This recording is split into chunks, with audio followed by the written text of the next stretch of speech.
And then it's with great pleasure, then on behalf of our business partners, Natalia from the cluster, and then Professor Dr. Klaus from the university, we welcome you to this third annual Ultra High Net Worth Individual Summit. So this is a regular meeting that is, so as reached already the third edition, then thank you for joining us today. We see many old faces and then some new faces, so thank you for your trust. Here you can download the program and the agenda of the day, but so the program is pretty intense and we need to catch up. Sorry, a bit of late. So without any additional information, I would like to call on stage the two directors of the institutions who made possible this event, Dr. Jean-Philippe Muller.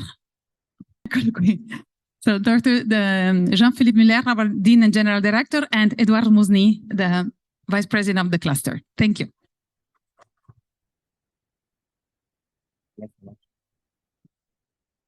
Good morning, everybody. I'm very happy to give the speech for the opening of this meeting. It's the first time we do organize this summit.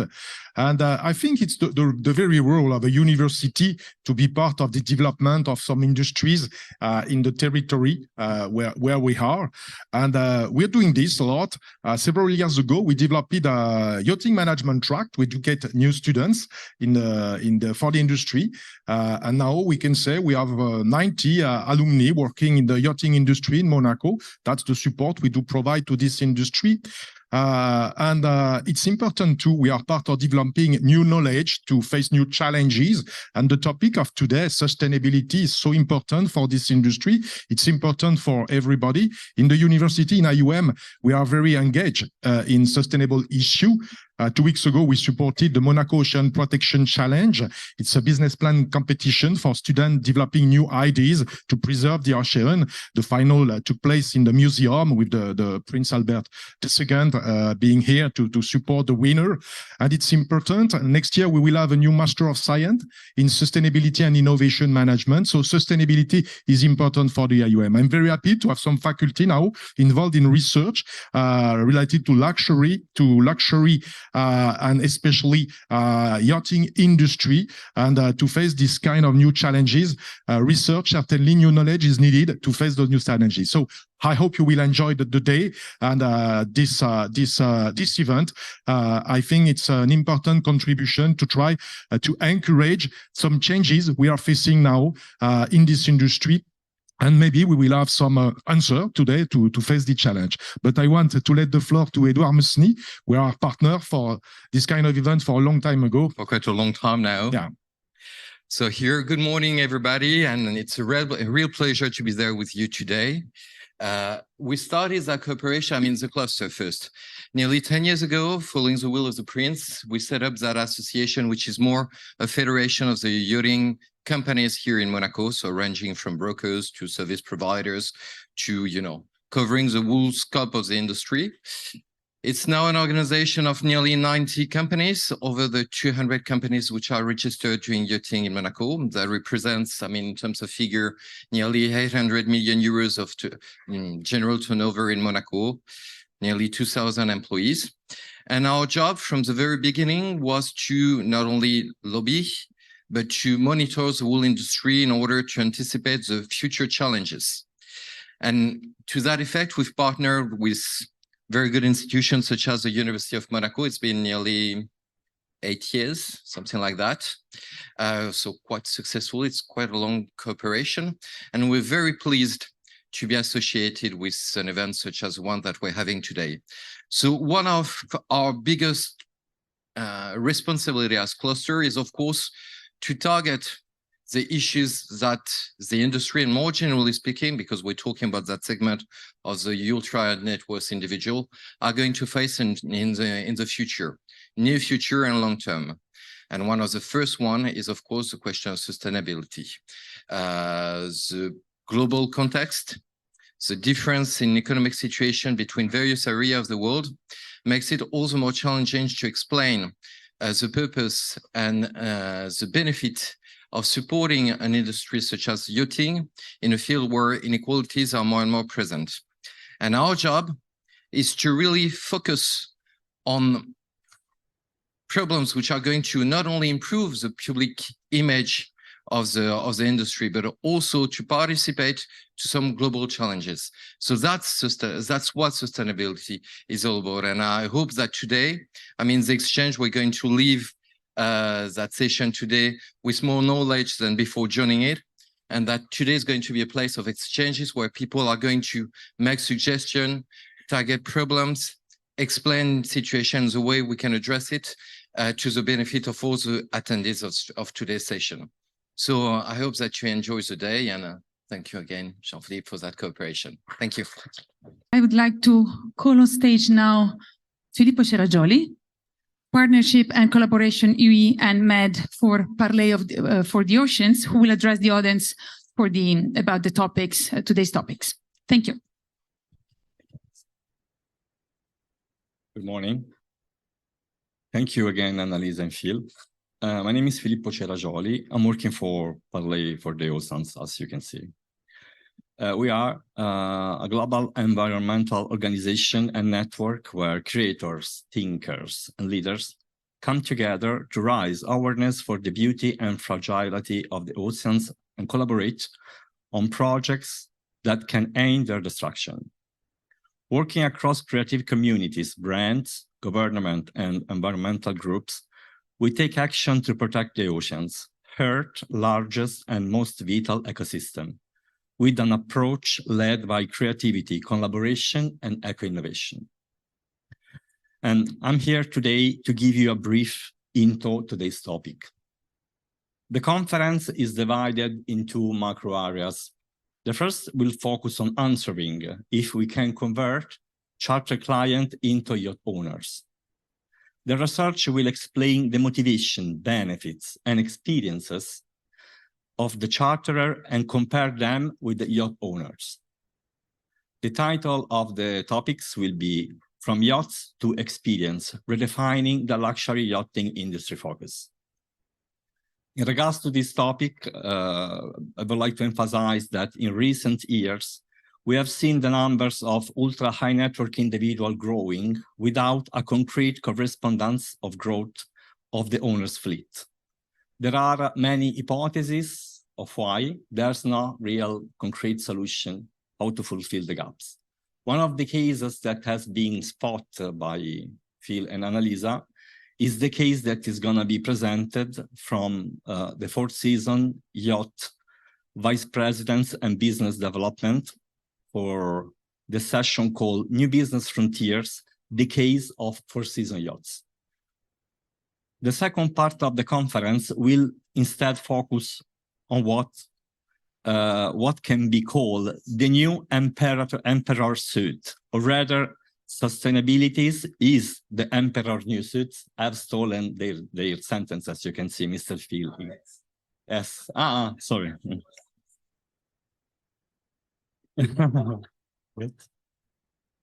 Yeah, more closer.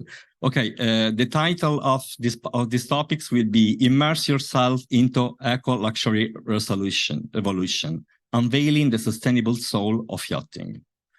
This topic is quite relevant also for us because I don't know if you had the chance to be here for the last edition of Monaco Yacht Show. And during a particular session with the press, one designer aiming to bring to the yachting stakeholders' attention has tried to emphasize that we were looking for new reason of purchasing the new yachts, with what's supposed to be the new reason to buy the next yacht. That architect, who is in career, apart from designing boat, has been leading also for consortium for the America's Cup. He defined his own solution that in any case, sustainability is targeting lightness and reduction and elimination of superfluous consumption would have been part of the solution. Still during this winter in Cortina d'Ampezzo, during a specific yacht event, we had another voice coming from Netherlands, where he was launching, in fact, a new yacht that is actually in production, that is absolutely independent from any kind of endothermic and generators and engines, just basing mainly the project on a contamination with aerospace energies and engineering. In this case, the those things, they are, of course, part of the answer of what the sector is already doing. But coming back to the topic, Annalise and Phil, we present two aspects of this matter, the supply side and the demand side. They will start with the supply side, presenting the question that they've asked during the past edition of Monaco Yacht Show. The closure of the session will be held by Claudia Bettiani, representing the Monaco Capital of Advanced Yachting Initiatives. And now, Annalisa and Phil, please take back the microphone. Grazie, Filippo. So, yes, here we are. So, Phil, do you want to introduce yourself? Yes, I would like. Phil Klaus, Professor of Customer Experience Strategy and Management in the International University of Monaco, which Jean-Philippe presented earlier today. But today we are here to give you some new insights about what drives ultra-high net worth individuals, why they make their decision-making processes, and also asking some kind of provocative questions about the role of sustainability. Is it different from the industry sees it than the clients? And at the end, we talk a little bit about moral and ethics, morality. Let's see what we have to say there. But first and foremost, we would like you to ask something, because you are the experts. You work in the field, you enjoy yachting, you know what's coming. You are day in, day out in contact with clients. So according to you, what are the three most important trends that you can see, that you can forecast? So now you're the action researcher. Who would like to start? We are professor. We love asking for questions. Yeah, we always do that in the morning. You know, you're not prepared. You're still trying to get into the mood. And then you're like, question, oh, really? Yeah. Who would like to start? Wants to break the ice. Yes. Come on. Filippo. In some cases, when the market is not answering, the law come in the picture and people is forced to make changement. Anybody else? Okay, anybody agrees or disagrees with that too? Hello, Alexander Pisano, Barnes Yachting. I think also access to resources and how marinas will evolve and provide that those new energies. This is a key factor. Can I ask you what you mean by resources exactly? Well, hydrogen, I mean, yeah, and the production of these resources, and also the supply to the vessels. Okay. Infrastructure space. And why do you say that? What is the basis of that? Tell me. Because I believe that today, any vessel that actually has the technology on board that who wants to have clean hydrogen or methanol does have logistical difficulties. Which, because the marinas are simply not equipped for that today. And I think a lot of governments are investing in these infrastructures. Thank you for sharing. Anyone else? Come on, you're the experts. Or you don't want to share? They're still shy. Still shy? Yes. Don't worry. Then we just go on. Yes. Think about it. Probably you can talk to us in the lunch break or in the coffee break. Something you would like to share rather one-on-one rather than with the entire crowd. We could understand. We ask for these questions because we want to know what you think about your thoughts about this industry, and then to see if what you have in mind matches what our findings. So, and then let's introduce the first topic. So what we noticed when we started working on this project in that actually ultra high net worth individuals research and insights are mainly driven by data, demographic. So what the important, interesting reports you can find on the market are mainly focusing on what the ultra high net worth individuals buy, where do they buy, and when do they buy these products. But what we noticed that is really missing is the why. So this is why we're coming on stage, because actually as a scientist, what really matters to us is the research of truth. So why things are happening. So we go back and we try to understand that simply to integrate what is already existing in the market. So we are our information complement the very good insights you already have from the market. So, so what matters most to the ultra high net worth individuals for us is our focus. And sometimes we can take a general perspective, so we can try to understand general drivers, and so that is not that are generally applicable to different industries. While in other cases, we're more interested in understanding a specific context. So this is why. So we started with the first main two research about super yacht owner experience, then private aviation, and voila, and then the other context. This is what have been analyzed up until now. Monaco helps us a lot because, of course, the proximity with your dear clients. And then we recently also developed two generic framework. One is the MIPA, so what matters to ultra high net worth individuals, connected to another very important topic. So understanding what the ultra high net worth individuals wants, make them more an homogeneous group of consumers instead of just an heterogeneous group of consumers. So we cannot analyze them just by their demographics or their nationalities. So interestingly enough, the first two research led the industry to ask why people with the financial means to buy a yacht, to buy a private jet, to charter private jet flyers, why they do not buy these products. This is what is missing. So this is a very important question in the market. And so this is why we decided to move forward and then to develop the latest project is how we can convert charter clients into yacht owners. Because as George Clooney would say, no martini, no party. In this case, we can say no owners, no charters, because this is really the bottleneck. So if you don't have yachts available, people cannot charter. So we need to, maybe the industry need to increase the number of yachts available on the market. So how we can do this?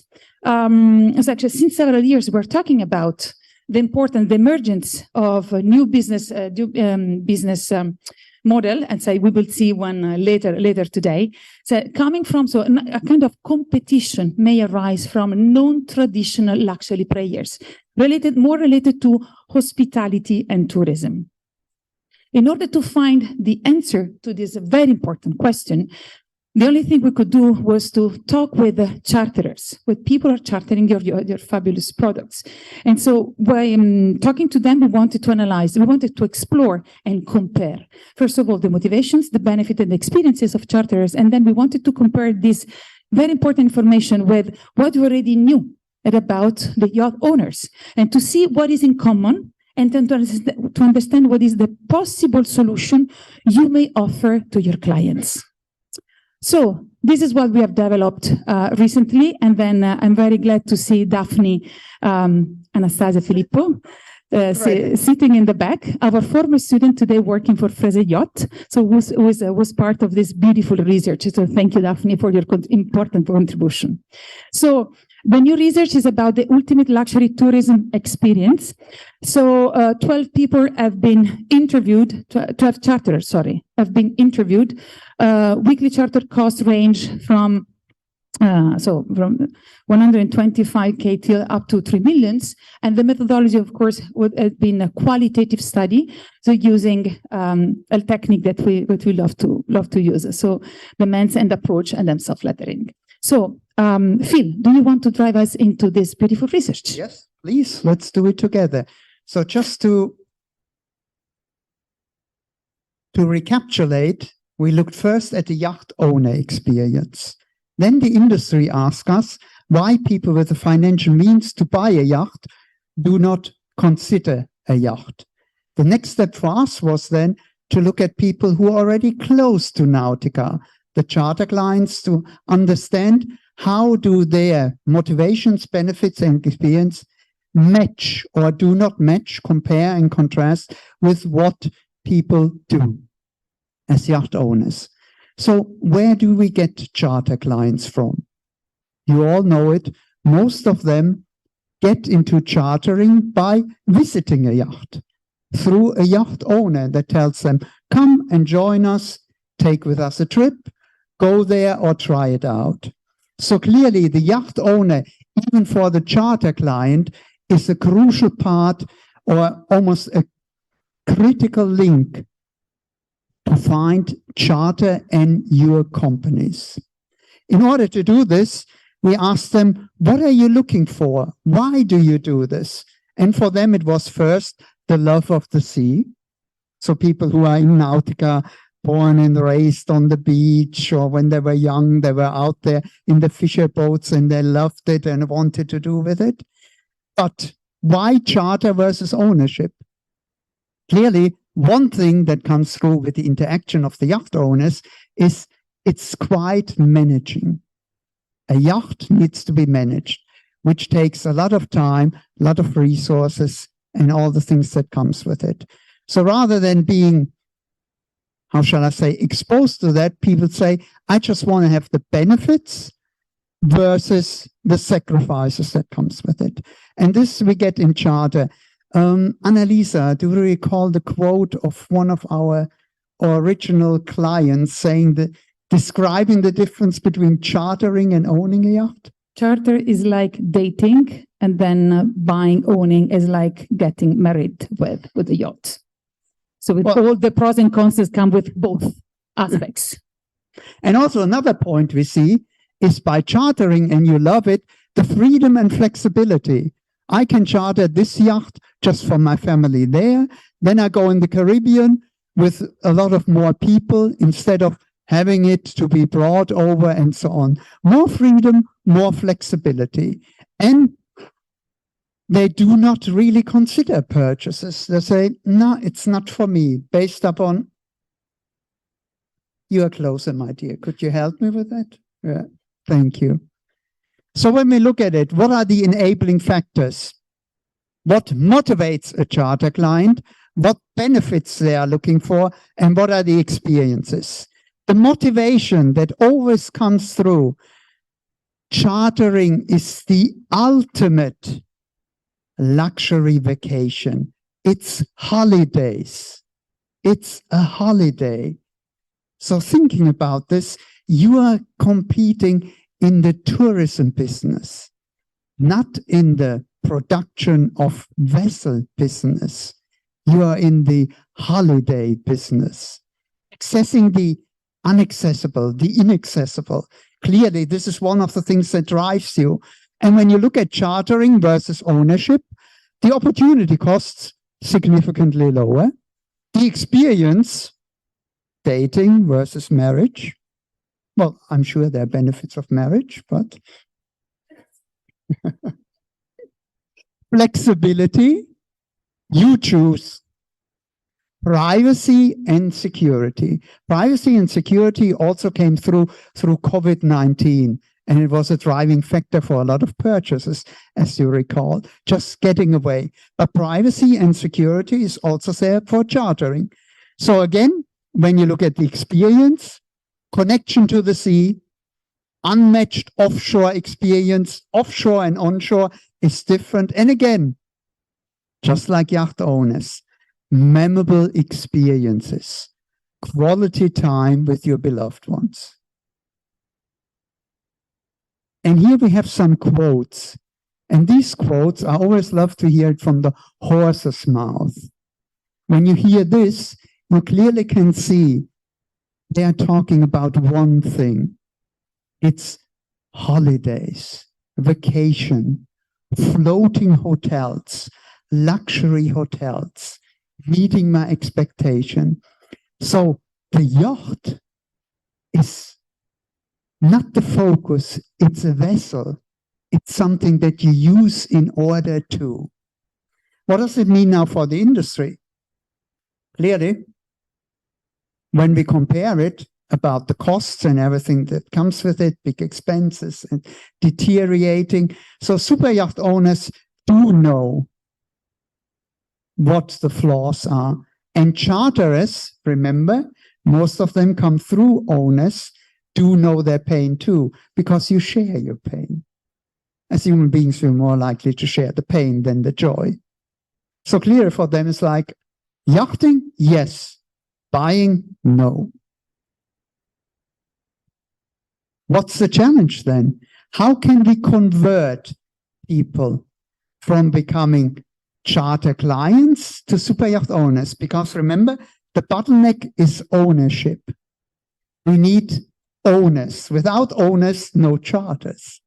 So how do we get them? We need to focus on what's important. So looking at this, there are two ways to do this. And ideally, you take a combination of both. Number one is reduce the pain of ownership. Reducing pain is much easier done than trying to wow or delight customers, because people will tell you where the pain is. So it's significantly easier to manage and significantly easier to address. Second thing, one thing that people are looking for, and this is what they love in charter, it's one-stop shopping, door to door. I deal with one person who's my account manager and no one else. Now compare this with the ecosystem that we found in the yacht owner experience. Normally we will present a slide, but it looks like an algorithm that no one can really figure out what it means. It's very complex. Lots of players, you know it, you're part of it. So what you need to do in order to convert more charter client into ownership, focus also all your communication, the way you talk, the way you like to be perceived, on the vacation factor. Because one thing that everybody tells us, and that you need to understand, you're in the vacation business. You're in the tourism business. As strange as this might sound. So again, our master says the truth. Don't kill the messenger. This is what people are telling us. There you have it. It's a paradigm shift. And from the client's perspective, this shift was always there.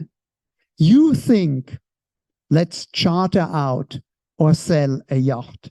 The people on the other side say, no, I want vacation. I want holidays. So you also have to realize that you're competing against other players. You're competing against private aviation. You're competing against hotels. And later on, we have a marvelous example of the gentleman from Four Seasons Yachts showing how that can be done. But of course, we want to save and also want to be good in yachting, because a yacht is a facilitator of the vacation. But you need to focus on the facilitating part and the end goal, not on the product, in order to communicate closer to what people need. Does that make sense? Okay, thank you. How do you do that? Take advantage of it. Focus on the entire experience, not the product. Product is not necessarily something you're looking for. And even a lot of clients tell us one thing they would love to have is for you to adapt to our language. Clients said, why do I need to look into measurements that I do not understand? Can you not just tell me it's a 3-bedroom apartment or equivalent to 100 square meters, so I get a better idea of what it is? Again, the industry will say, yeah, there's a reason for it. There's a history for it. But at the end of the day, a client can live without yachting, but yachting cannot live without clients. Make sense? So revolve the communication around the vacation theme. This is where you want to be looked at. And if you look at it, there are 3 stages. Before I buy or charter, while I buy and charter, and afterwards. The focus of the industry, according to our research and the clients, is traditionally on the first part. But what matters to them is what happens afterwards.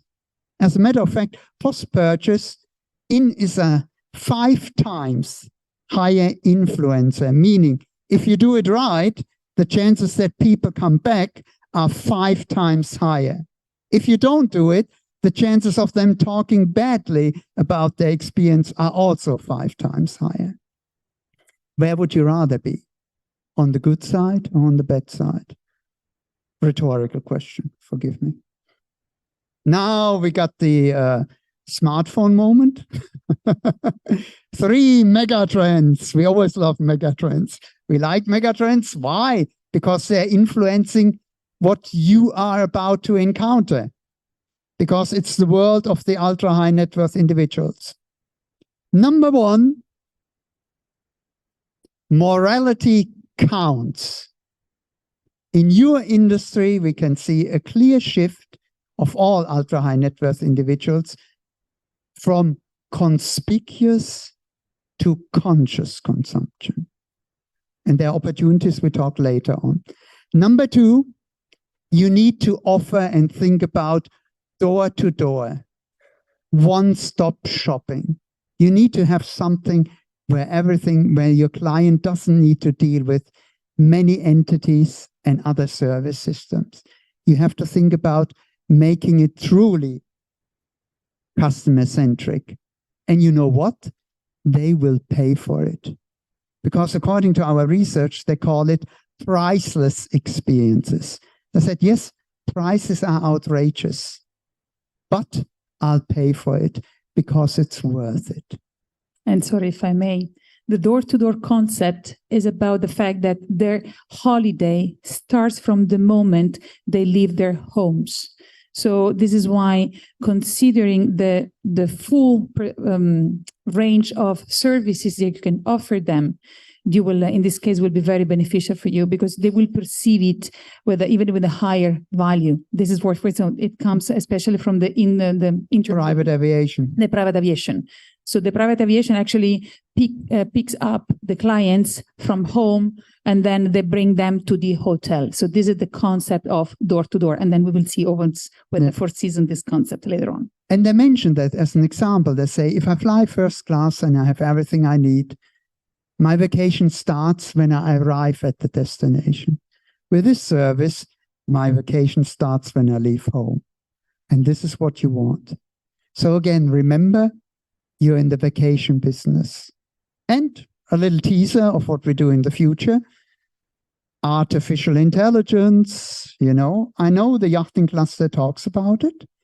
There's a special interest group for that. The focus is there on the product. Focus on our research is how it will change what your clients do and how they experience your services. And by 2025, 3 out of 4 of the interactions will be with AI. Why? Because it's better for them. And that's the only thing that counts for them. So again, we need to address that. And of course, Annalisa. The next gen. So we are interested in understanding what how I call it, kids and grandkids of ultra high net worth individuals think about the industry, the future on the industry, and about sustainability, because these are kind of research that have never been conducted. Claudia will announce it at the end. So the big project that we have that's close to our heart that should happen in fall. And your contribution may be very important. So, any question? What do you think? Any thoughts? Who wants to break the ice once again? Is it what we presented good for you? Is it close to what you experience every day? First of all, thank you very much for this really great presentation. Thank you. I have a question regarding AI. And the question is, don't you believe that the current legal framework of countries, we see ChatGPT being banned in Italy, that potentially will stop all of the AI in the future? Excellent question. When you think about it, artificial intelligence is like everything else we encountered before in the past. We demonize it. We see what the disadvantages is. I mean, the same thing that we hear today about AI, we heard like what, when the internet was introduced, there's nothing new here. We have to get with the program. Why? Because it's consumer driven. Italy had ban on ChatGPT for how long? 2 days, 3 days, until they realized everybody's smart enough to use a VPN. and get it from a different country. So I said, well, we might as well get with the program. AI is something that won't go away for two reasons. A, for us as consumers, it's significantly more convenient. It's better than everything we had in the past. So we demand it and we get addicted to it. Can I tell you a story? One of our students, you have to think about it. When ChatGPT was introduced, she started to use it for WhatsApp messaging her boyfriend. And then she came to the point where she needed to break up with her boyfriend. And she didn't know how. So she asked ChatGPT. Send him a message. And he said, yeah, but I want to see you. So the lady was kind of in a pickle, as we would say. So she brought ChatGPT with her and had it as a prompter to break up with her boyfriend. Now you laugh about it, but I think, and it's sad in a way, you know, but we are not judging. But what we see is how far this application goes. Students of ours, when they started with it, they were saying, can we use it? And we tried to ban it. I'm like, no, if it would be for me, get it all, encourage it, because it makes you better students. You grasp the things that are normally complicated much easier. So it makes our job much easier. AI, so we love it as consumers and as companies. Think about it. Customer service. When you call, the same person will pick up the phone immediately. They know everything about you. They will be empathetic. They will be listening to you. They speak your language. They know you inside out. And they find a solution. Who wouldn't want to have it?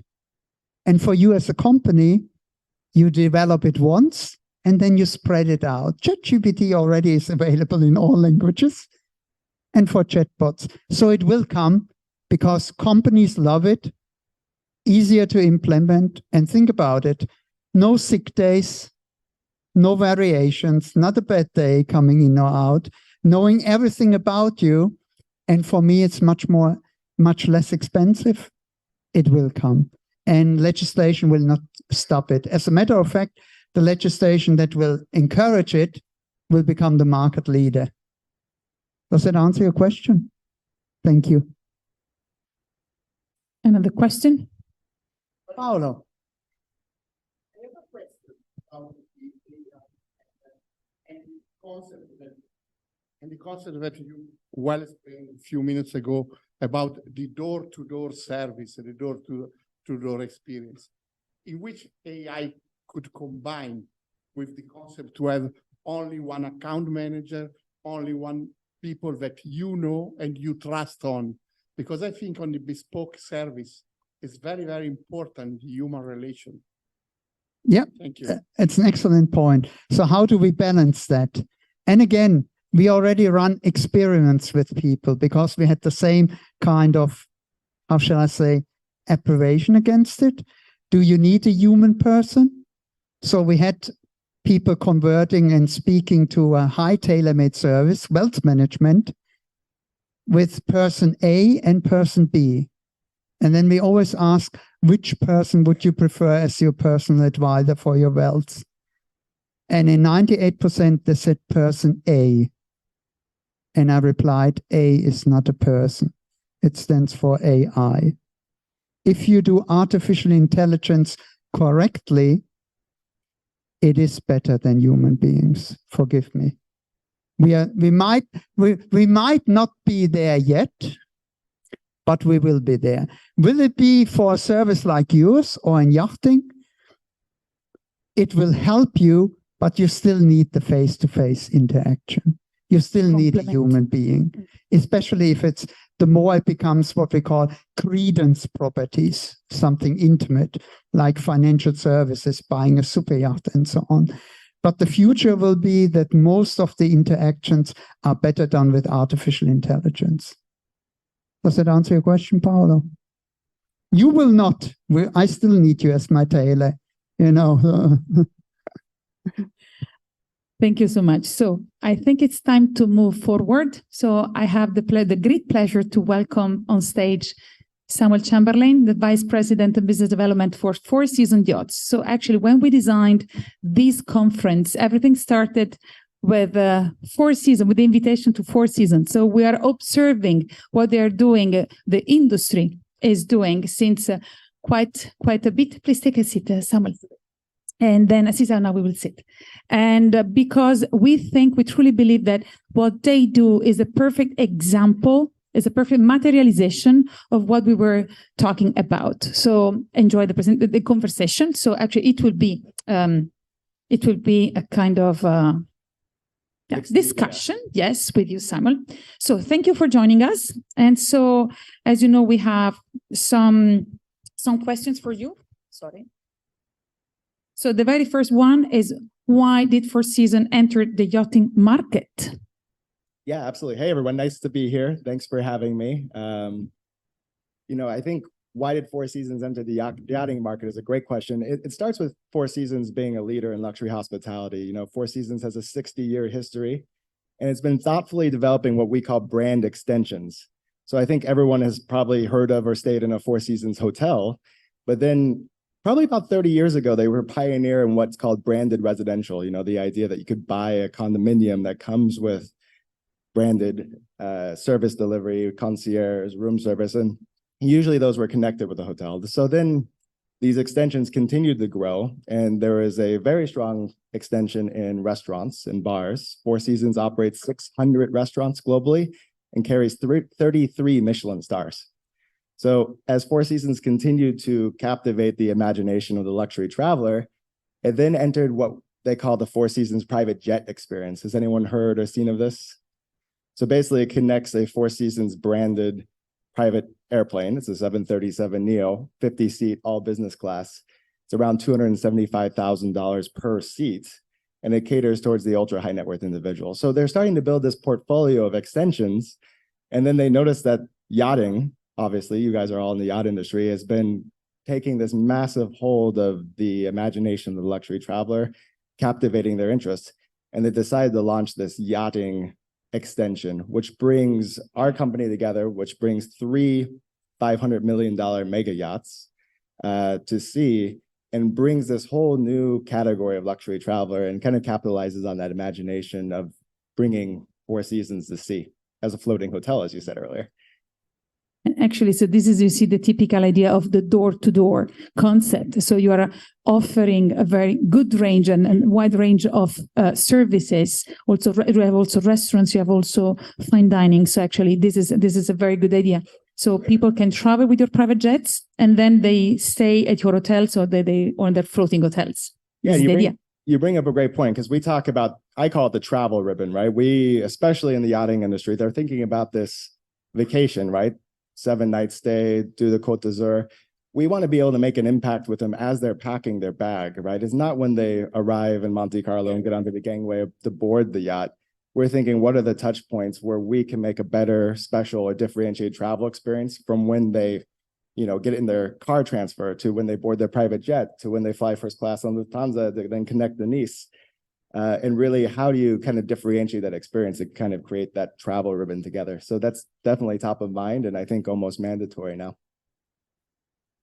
Who are your clients? Because actually, when we considered to welcome you for this conference, we thought that you are a competitor for the yachting industry. And then when we talked together, you explained me that it is not. So who are your clients, and why you do not consider Four Seasons Yachts a competitor for the yachting industry?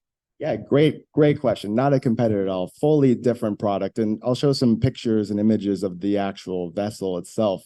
And you'll see it's a different category of vessel. We call it a hybrid mega yacht. But more importantly, I think the consumer, the luxury traveler. Four Seasons has 60 years of guest history of ultra high net worth travelers, hundreds of thousands of people that we've touched and already built a relationship with.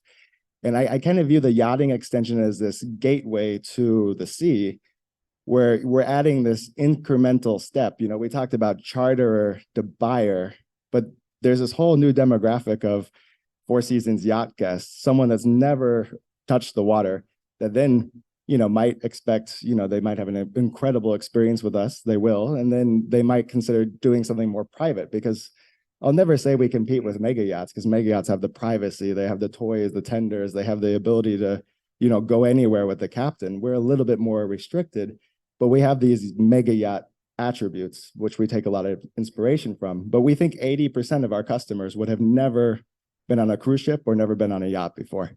80% of the Four Seasons global database, which represents a huge additional piece of the market that will enter the sea, which is exciting. So, and then if you're not competitor, how you can work with the industry? Sorry, I forgot my clicket. Sorry. So how you can work with the industry, what you can do together. Absolutely, and working with the industry, and we'll see in the imagery. There we go.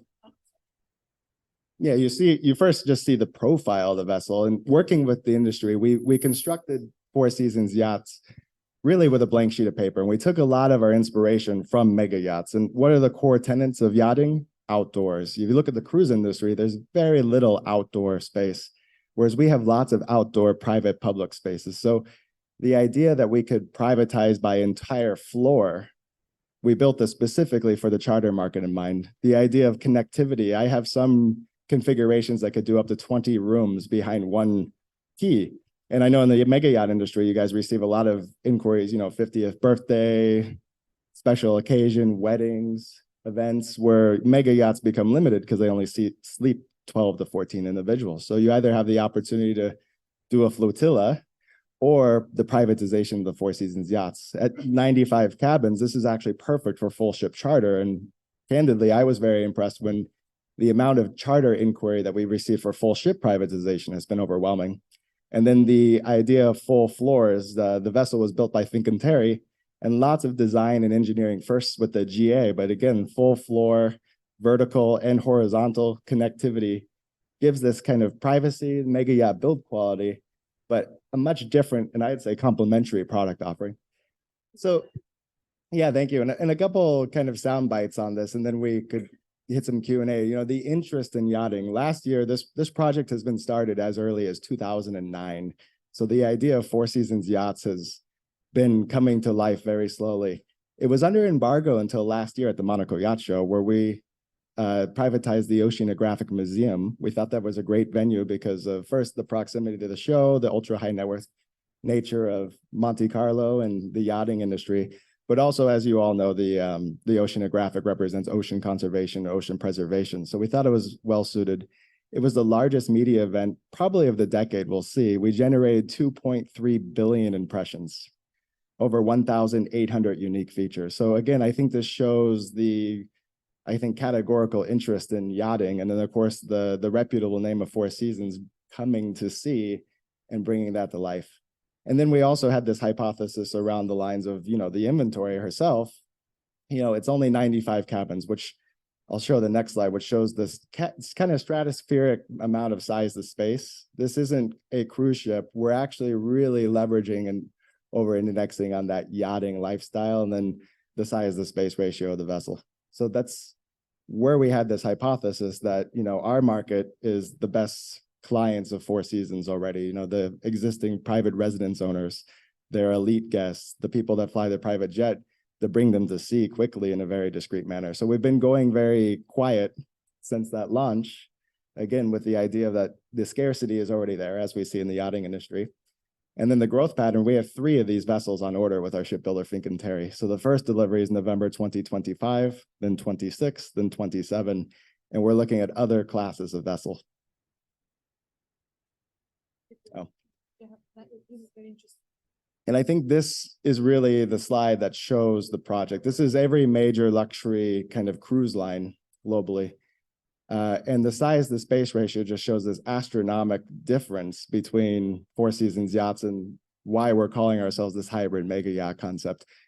The standard rooms, they look absolutely stunning. I don't have any photos of them yet, but the idea of, a 55 square meter standard room, it rivals some of these owner suites that I've had the opportunity to be on in terms of just the build quality, the finishings, the design. And, it's a large vessel. It's 210 meters long. It's 37,000 gross registered tons. But our average number of customers per sailing, our guests, will be around 175 people.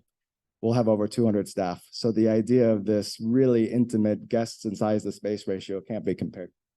You're talking about the staff. As we know that one of the problems with owning yachts sometimes is the management of the crew. And then I think that coming from the Four Seasons, so the quality and the training for your crew will be incredible, I assume.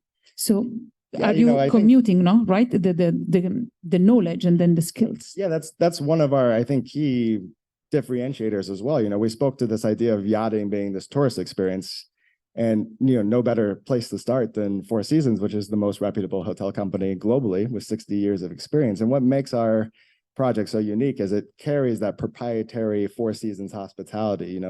We'll have a Four Seasons hotel manager. We'll have the Four Seasons dedicated housekeeping, restaurant, bar, spa, food and beverage.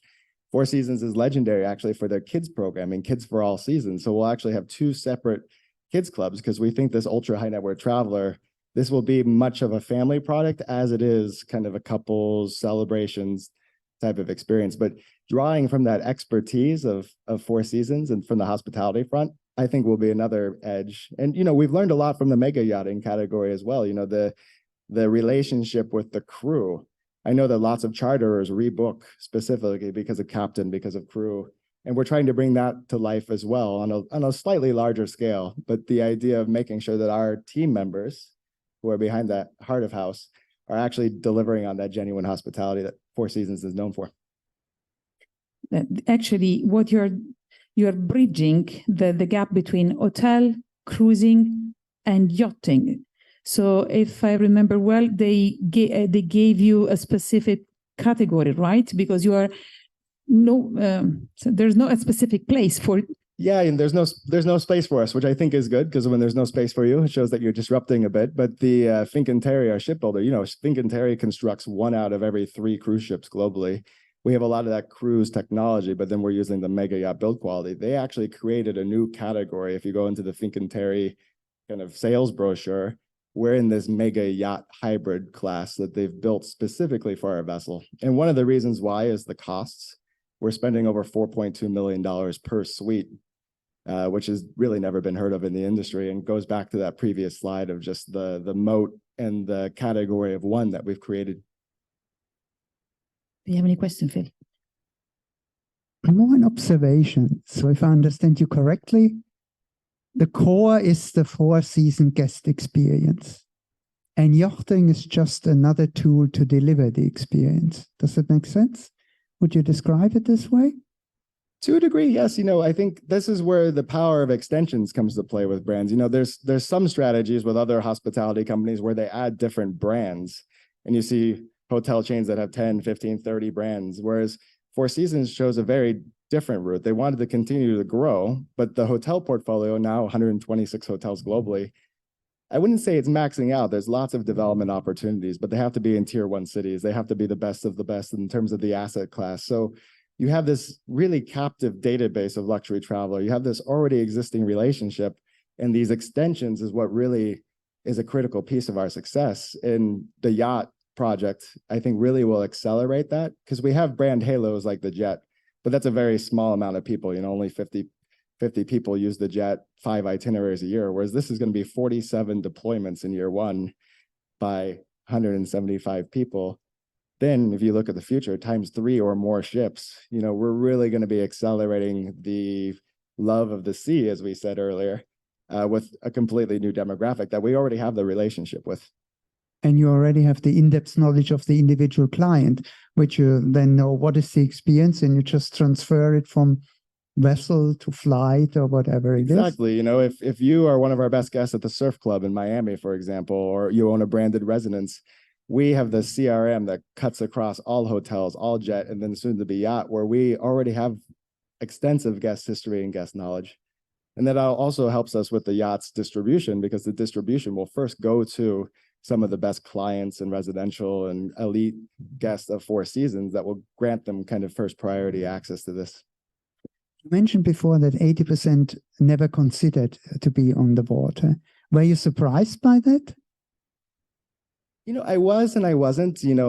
Before this, I was in private aviation, and the cruise industry just has such a non-luxury connotation at times, right?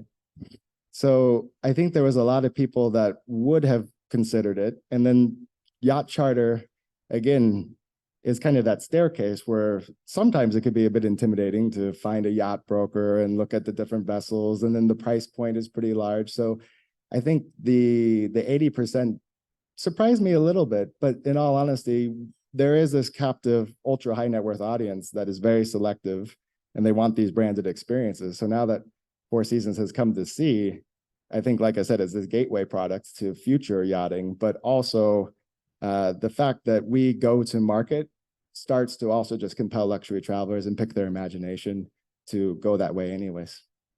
So you already hinted there will be something in the future. So what will be the future? Other size of yachts? We're looking at everything. Like I said, we have 3 of these vessels on order, which is extraordinary. And the itineraries, I think, is very unique as well. We're, again, trying to be completely diverse and opposite of the cruise industry. So we'll be going to Puerto Cuervo, for example. We're going to La Martinique. We're going to be going to these small kind of yachting hubs. We won't be going where the traditional cruise lines go. And, if you go to Barcelona, for example, they berth in a large kind of almost industrial port. We'll be anchoring where the mega yachts go, and then we will be tendering. You'll see that we'll probably be tendering more than we'll be actually docking, and that speaks to that yachting experience, because we don't want to be in these areas. Of course, we'll be docking in some areas with cruise ships, but I think that just brings great curb appeal, right? Imagine this beautiful vessel next to some of these larger ships. So actually, you see how we can transform charters into yacht owners. So you can be the teaser, so they can start having a holiday with you on. Oh, I have no doubt. That we have several itineraries going through the Côte d'Azur, for example, and then they'll probably, again, because these are ultra high net worth people, they've probably already been to Monte Carlo, and they've probably already been to Cannes, but we're going to give it to them in a new light, a new experience. And then when they get off, hopefully they'll rebook. Rebooking is a huge element of our strategy, and also Four Seasons. But then, the right relationships, the right partners with the charter market to say, perhaps you want to charter in the Caribbean. And then also in the inverse, I think there'll be lots of mega yacht owners that, because something like this has entered the market, maybe, I know, hard problems, but your yacht is in the Mediterranean, you want to sail the Caribbean, you could sail the Caribbean with Four Seasons yachts without repositioning your mega yacht, because you finally have something that has the build quality and the service and the attributes that would probably appeal to a charterer. Yeah. Will you contemplate a residence model in there too, that you can buy a part? No comment yet. We're looking at every model. The great thing is the world is over 70% water. So, there's lots of ways that we could accelerate the growth of this product. The Four Seasons, for example, we're true to these yachting itineraries first, but when we have ship 2 and ship 3, imagine kind of sailing some of these places that no one's been, like the Albanian coastline, going down to the Red Sea, Indonesian archipelago, hitting kind of the South Pacific or Japanese archipelago of Okinawa. There's some amazing places where luxury travelers probably would not have been because of the lack of infrastructure and hotel. And this will really accelerate that ability to take it anywhere. Yeah, because it also has a Four Seasons approval or seal of approval then. Absolutely, yeah. Any question for someone?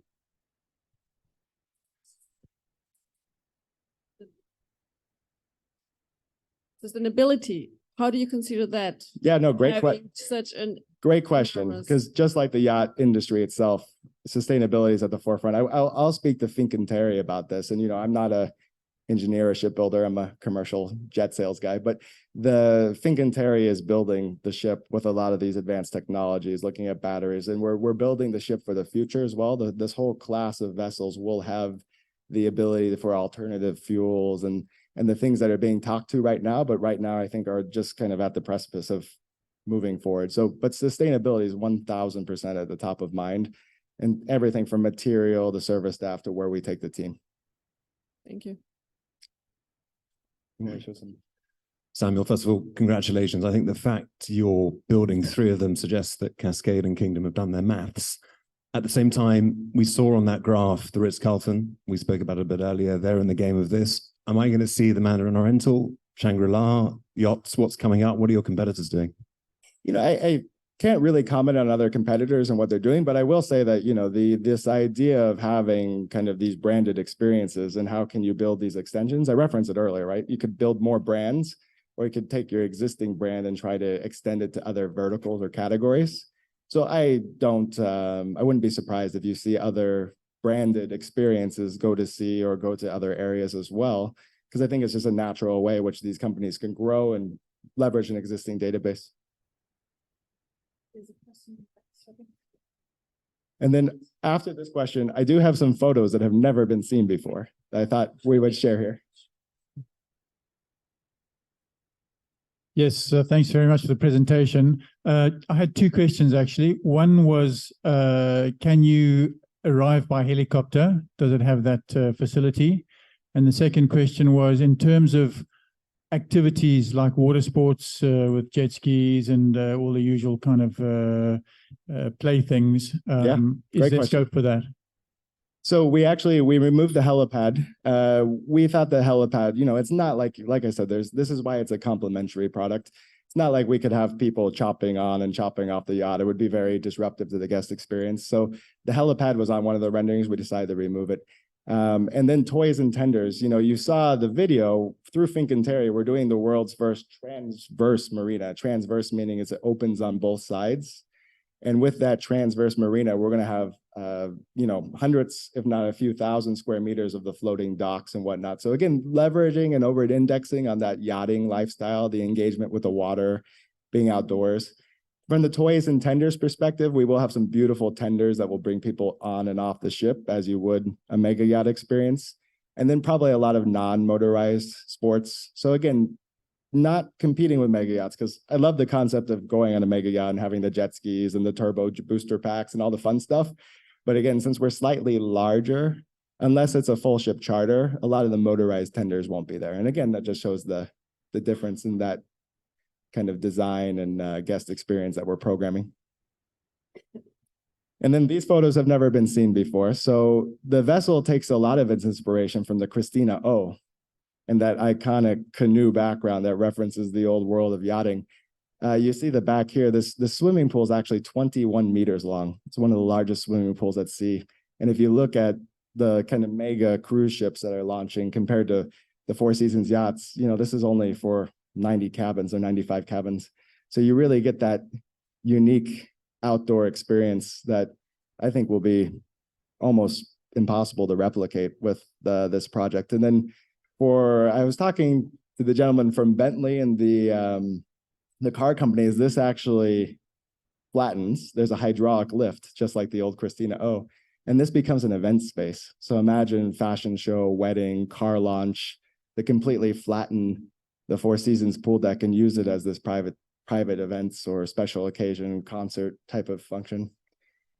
And then the restaurants, bars, I referenced, you know, one of the advantages of the project as well is we'll have 10 food and beverage concepts. And if you think about 95 cabins versus 10 food and beverage concepts, which Four Seasons is known for, spa as well, the idea of having 14 treatment rooms.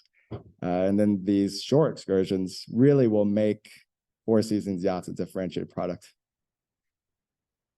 And then you see from the front, like I said, the idea of private outdoor space was really important to us. We have some suites that have over 400 square meters of private outdoor space, emulating mega yachts. And one of the most fantastic suites at sea or in the world is actually this glass funnel in the front. So this glass funnel is actually four stories tall, 9,000 square feet, and it sleeps 12 people. So absolutely kind of emulating what a mega yacht could be. The ship, like I said, is large. It's 14 decks. So imagine kind of coming into the Côte d'Azur, literally the top of the world in this private suite. And we just made the decision with Fincantieri that this will be fully curved glass. It will be one piece of 4-story tall glass. There will be no panels, which really kind of changes the outlook, so to speak, on the future of this project. Thank you. So it is a beautiful presentation. It's a beautiful opportunity for the industry, for the clients of this industry. So offering something that absolutely complement what this industry is already offering. So I'm sure that the fact that you are in Monaco, you can develop so many connections. So you're already working this, many connections with our dear guests. So I think it's time to move to the coffee break. So thank you, Samuel, for joining us, for bringing us into this magic four-season new world. Thank you. Thank you.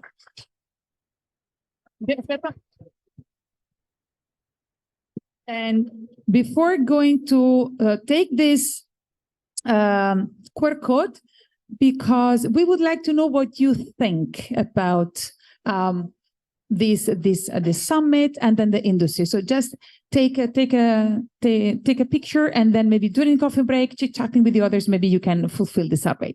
We will be back in 50 minutes. Thank you so much.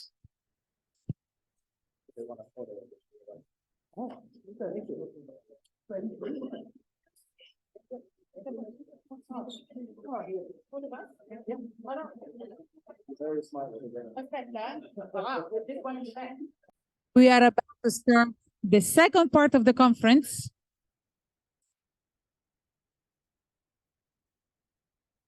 Oh. No. Yeah. Can I invite you to go back to your seats? We are about to start the second part of the conference. Don't serve any more coffee. If not, they will never go back to sit. Come faccio? C'è una sirena? Ah, c'è la campana.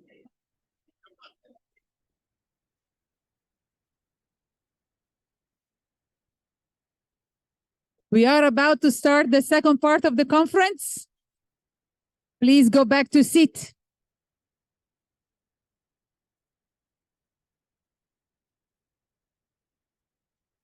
I'll do another one. Oh, they're coming quieter. I hope you enjoyed your coffee break. I see that you're very active in networking. So this is one of the scope of these conferences. So now I kindly invite you to go back to your seats. We're about to start the second part.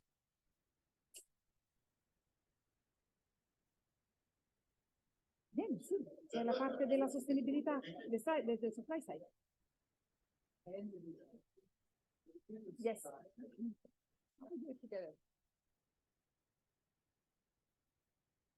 Allora, I hope you enjoyed the first part.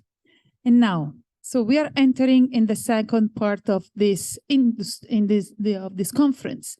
That is about sustainability. Sustainability is a hot topic since many years now. And then we wanted to look at this problem, this issue, from a different perspective. So this second part will be divided in three moments. During the first one, so we will speak about the perception of sustainability from the supply side. So during the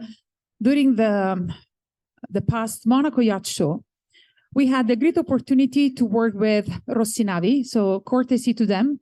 Our students conducted a survey designed by us, and we wanted to understand the state of the art, what the industry think about sustainability. So 150 respondents did the survey. We're talking about all kind of service providers, so we have shipyards, we have brokers, we have designers, designing studio, we have technology providers. So it was an interesting spectrum of participants, and then most of them have more than 5 years of experience in the industry. So it's a survey, so it is a quantitative study, and then so these are just I went back instead of moving forward. So the very first question is, I believe, so of course this is an extract of the entire survey. We just picked some information. So I believe sustainability is a trend that cannot be ignored by our industry. Not strange to see that most everybody agree or strongly agree with the importance of this topic. But what is interesting is that going through the questions, I believe that without demonstrating sustainability, our offering won't be accepted by your clients. What do you think about these results? So there is no consensus. So you see the industry is not really ready to embrace this important trend. The answers goes from a strongly disagree, and then the neutral one is the blue in the middle, and then going down to the strongly agree. So there's no consensus in this on this question. And then I believe that sustainability is more important to our industry than to our clients. Even here, there's no consensus. So how you can develop solutions together, how the industry can leave really an impact if you do not all agree about the importance on that the industry plays an important role in this matter. So I believe that sustainability is a trend that will become even more relevant. So back to the point, when we're talking about future developments or these kind of things, all of you agree. So it's a trend that is recognized, but, sorry, going back, you see, maybe it's more important for us than for the clients. And what do you think about this question? Our offerings are designed with sustainability in mind. Yes, but no. So maybe it's a wannabe. I want to be there. I would like to do something, but you're not there yet. So maybe something can be done altogether.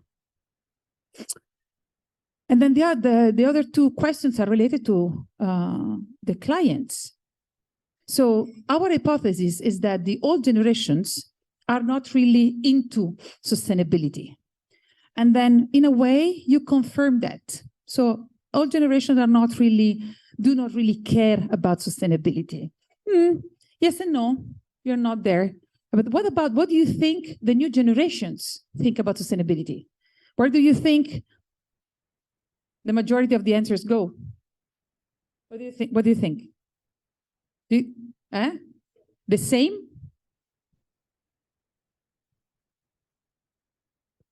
The younger generation of yacht owners do not care. You strongly disagree. So apparently, you think that the new generations care much more than the older generation. So there is maybe something to do. So there is time to do, there is still a bit of time to move forward, to prepare your offering, and then to offer to the new generations, as you think, that are much more interested in sustainable solutions more than their parents. And the last but not least, clients consider sustainability, but do they want to pay? Yes and no. Actually, next to this survey, we also conducted some interviews during the yacht show. And then most of the CEOs I was talking to, they said, people are not willing to pay. Actually, sustainability goes with a higher price. So, but why do I have to pay for something that the industry should provide? So they don't want to play an R&D solution. This is something we will see also during the panelist. So this is about the supply side. So now, Phil, and what about? We should mention we have more data available, in particular, more qualitative data, people telling us why they answered one question one way or the other. And there will be a report available during the Monaco Yacht Show, if I'm not mistaken. Yeah. Okay, now let's look at the other side. We have supply, so we know what you think. Let's look at the people who might be more important, your clients. So what we are looking at luxury and sustainability. If you think about luxury and sustainability, the first thing that comes to mind and comes to everybody's mind is when you talk sustainability, it's in a negative way. There was an example before the Monaco Yacht Show last year, where they actually said, if we do not act upon it, it will be a rather, how shall I say, unpleasantness that will come. But what we see is this is an opportunity. And what clients see is this is an opportunity. So we take the data from over 500,000 tweets on social media in order to find out what are they actually talking about. Is sustainability, if you don't do it, the devil? Because it appears that the industry thinks that's something that we have to do. You know, it's like compliance. Really, do we need to? Or if we don't do it, we get punished?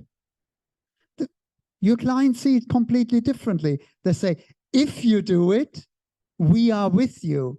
Sustainability, acting sustainable, not just talking sustainability, is one of the key factors that is connected to positive emotions regarding the industry. And when you look at it, they are very clear for which luxury industries this is more relevant than others, which is luxury travel, real estate, and your industry. Of course, now that we heard from Four Seasons, we should place you in the luxury travel again.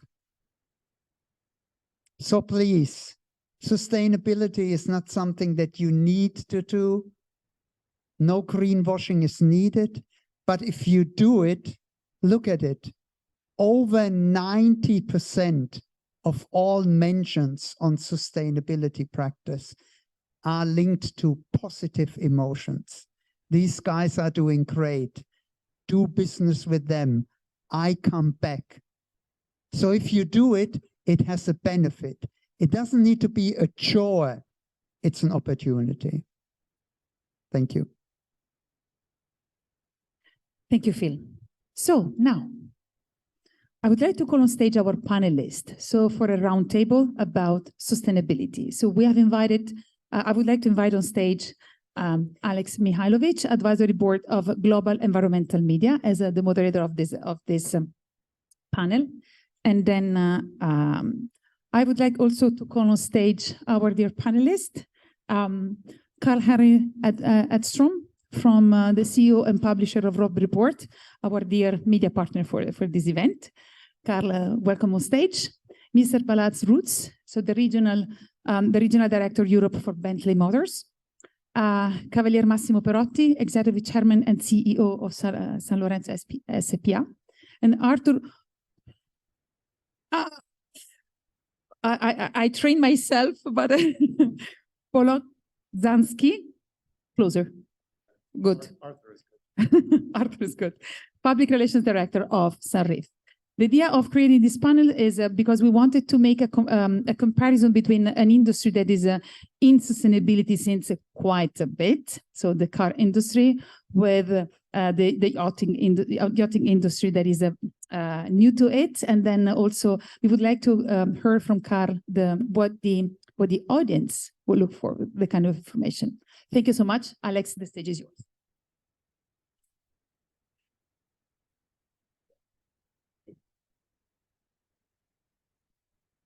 Check. Yep. Good afternoon, everybody. I think this is going to be an interesting topic. My background is more political when it comes to as a journalist, but environment is something I've touched upon for about 20 years now. And hence I'm an advisor at the Global Environment Media, which is basically a media database of tons of video and feel-good content about what the environment, what we can do for the environment and how we can make things better.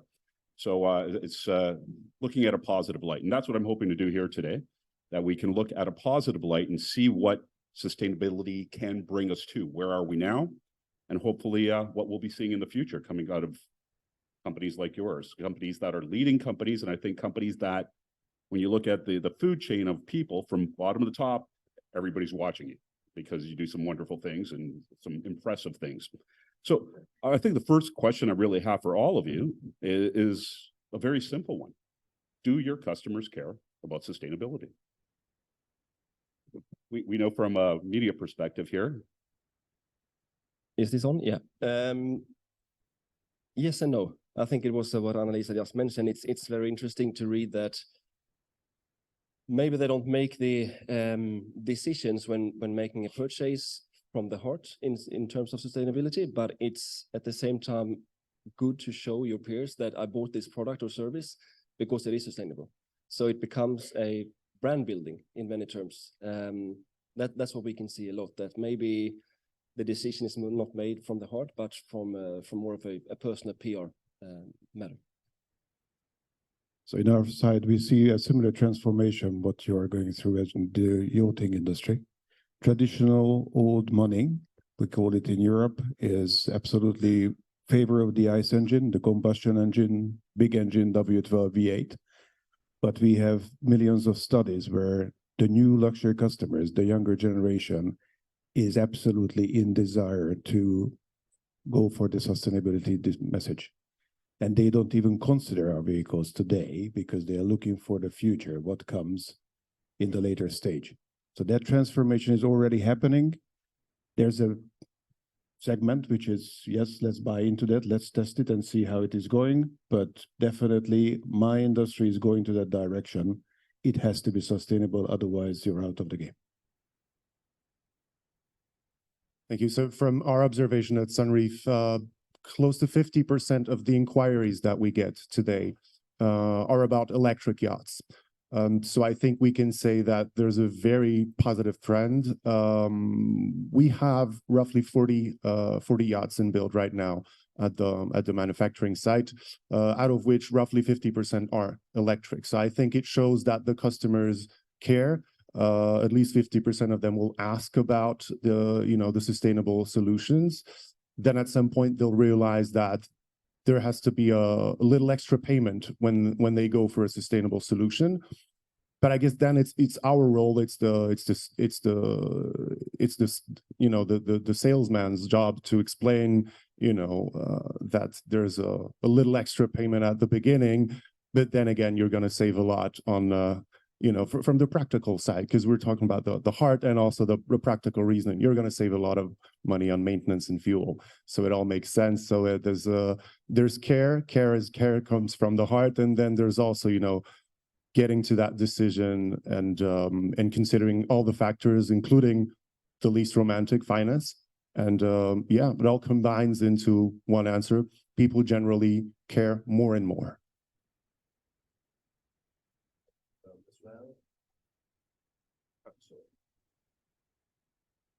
I confirm as well that not all customers are really asking sustainable yachts, but more and more every day, mainly Western country customer, and I would say the larger boat customer. But the feeling we have in San Lorenzo is that after the COVID pandemic, the matter is really exponentially growing. And it is a matter of a few years. We have already some articles in the New York Magazine, which the title was Super Yacht are Climate Supervillain. It's not nice. 7 columns talking about the logic that in the future we may accept to build an hospital poisoning the air because the hospital is needed, but maybe it's not that needed that the super rich guy is going to enjoy his life, make a swim using a 50 or 60 meter. That is something that is coming for sure.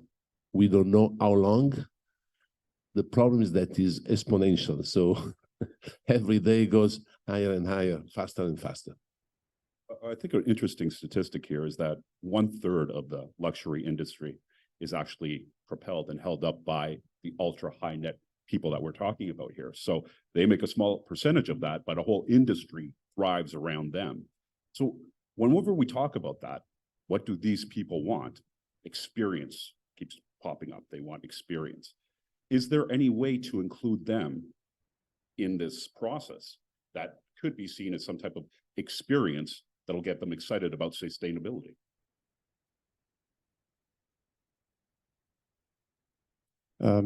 So I think it's what part of the presentation was about, is about that shift from product to experience. And one good example at Sunreef is Fernando Alonso's catamaran. We're delivering his electric catamaran soon.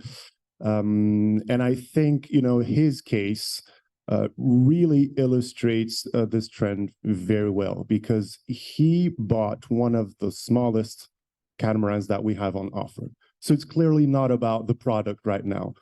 The shift of the attention is going somewhere else. It's about the experience. So what is it about ultimately? If you pick the smallest catamaran in a range, it is clearly not about the ego. What is it about then? So we shot a video with Fernando explaining, what the purchase was about. And I think that video encapsulates what we're talking about, that shift from the object to the experience. The object is still very important, still very present, but it's a tool to achieve an experience. And that experience is for someone who is living at full speed, surrounded by noise, high expectations. The experience is all about silence. It's about going far very slowly with your friends and family, not being noticed, being in all intimacy, and just out there in as much harmony as possible with the ocean. So being silent, vibrationless, fumeless. That's the experience that is looking for. If it's okay, we can play that video and let Fernando speak. Mi mundo está compuesto de pasión, velocidad y potencia. Aquí cada movimiento cuenta. Es una carrera constante contra el tiempo. Todo el camino hasta el último momento, hasta la meta.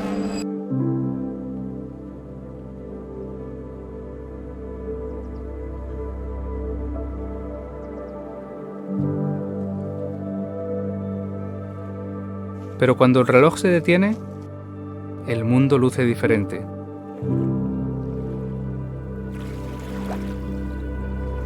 Y todo lo que siento es libertad. No importa hacia dónde vaya. Siempre será el momento adecuado.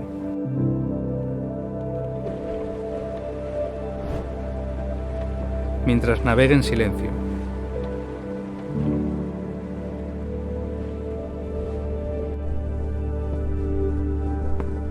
Sin dejar mi rastro.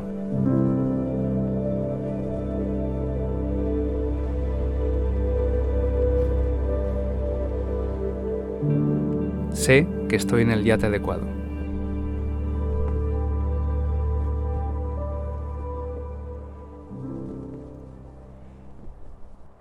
Obviously, a gorgeous catamaran, but what is the experience? The experience is pretty much what everybody seems to be looking for. I'm from Toronto, Canada. 2 hours north of Toronto, you have a place called Muskoka where people are building multi-billion-dollar cottages, so very often bigger than their homes in the city, with a lot more stuff, a lot more fun stuff there, jet skis, etc. But what people are always looking for, the drive seems to be, is to get into nature. You're getting into nature. Is that silence? Is being in touch with reality, dropping your cell phones for a day or two, trying to just be what we are, an animal on this planet. And I'm curious with you, when you're talking about some of your readers, I mean, they aspire to similar things. The thing is, this type of experience can be more costly than, let's say, if you go old school, which is not sustainable. When you talk to these people, oh, money's no object, but somehow money is an object. Why do you think that happens? What is that wall?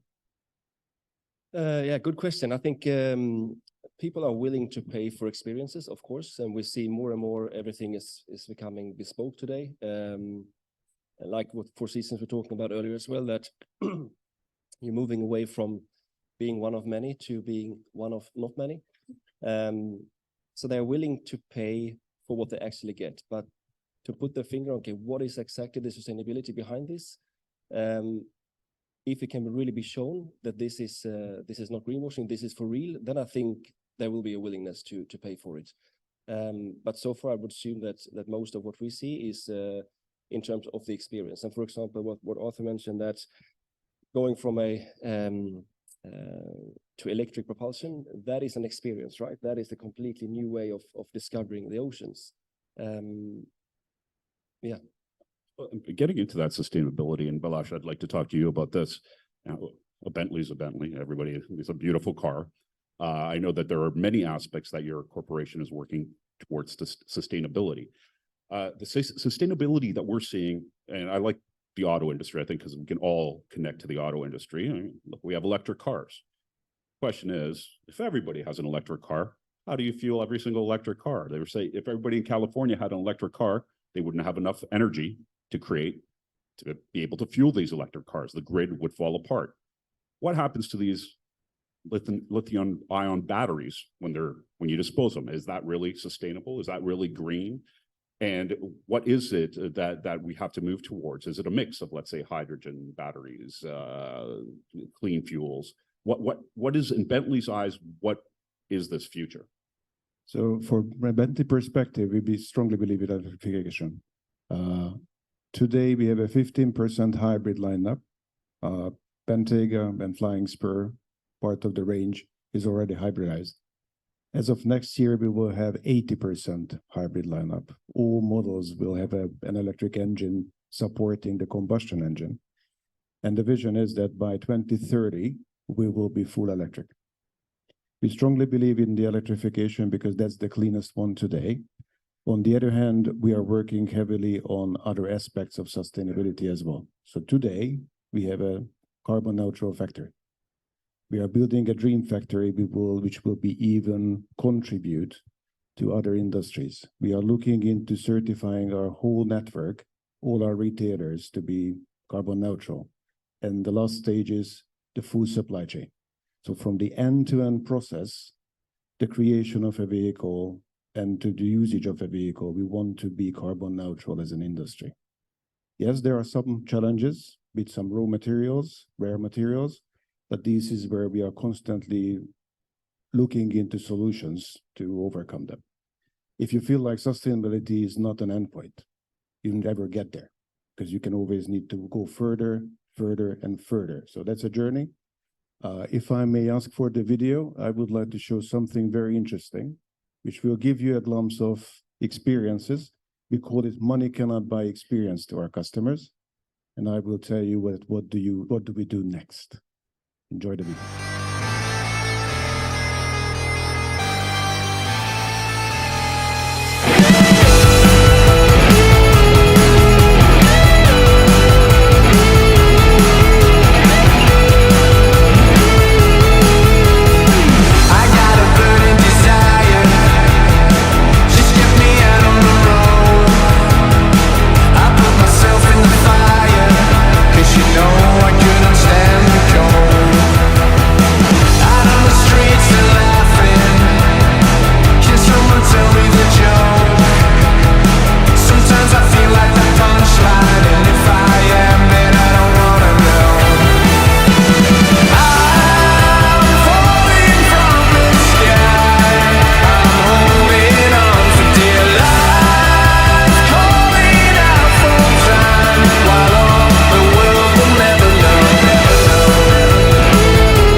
Of the W12 engine, which is, if you feel like a gas guzzler, and then you might ask the question, what do I do here as an automotive company and talking about sustainability? For me, sustainability and coming back to the customer, today and future customer, It's all about the community. Everybody wants to belong to something. Everybody wants to identify themselves with a cause. Sustainability and the credible proof point of sustainability is the proof point. And it's very important that, and I'm proud that Bentley Motors already delivers on different stages of sustainability. We never say that we are there. It's a transformation, that's a process, that's a journey. The only thing that we already started it through the craftsmanship, through the materials, we are testing new materials, we are changing the engine portfolio, we are changing the whole company to make sure that we have proof points. And then this is not one or two things. It can be as big as changing a factory or as small. We have 1 million bees around the factory. And then we are producing honey and we are supporting the local community free of charge with our honey. Small thing, very small thing, but very big thing.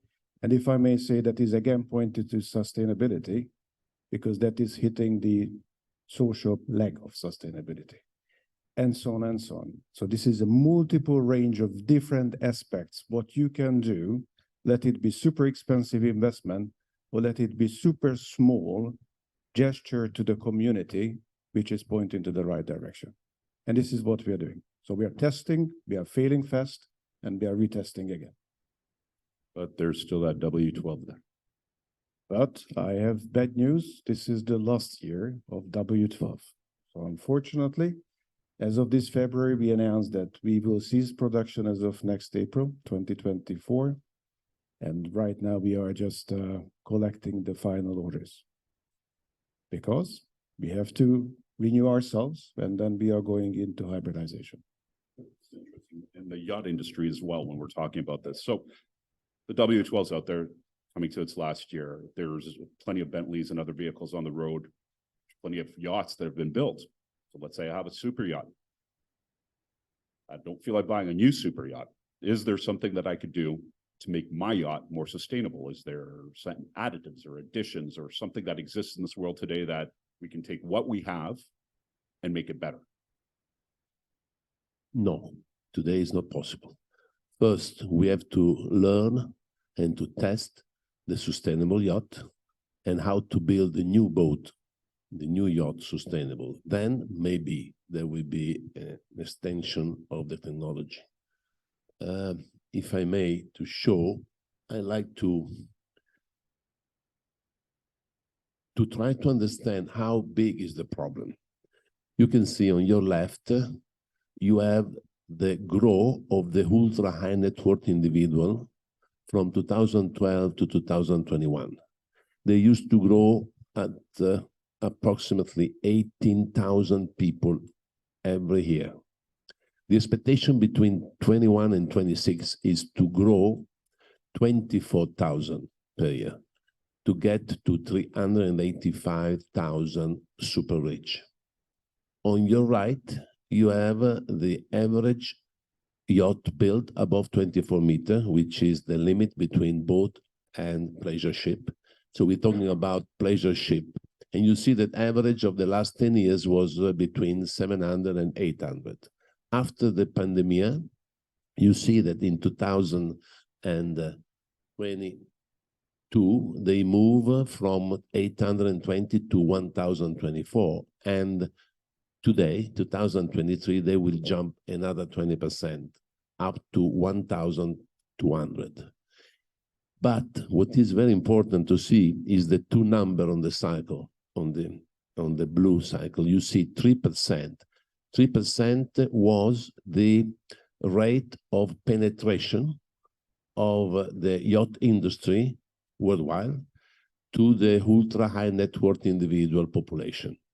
Everybody thinks that the super rich has a yacht. Unfortunately, it's not like that. So we have a good future.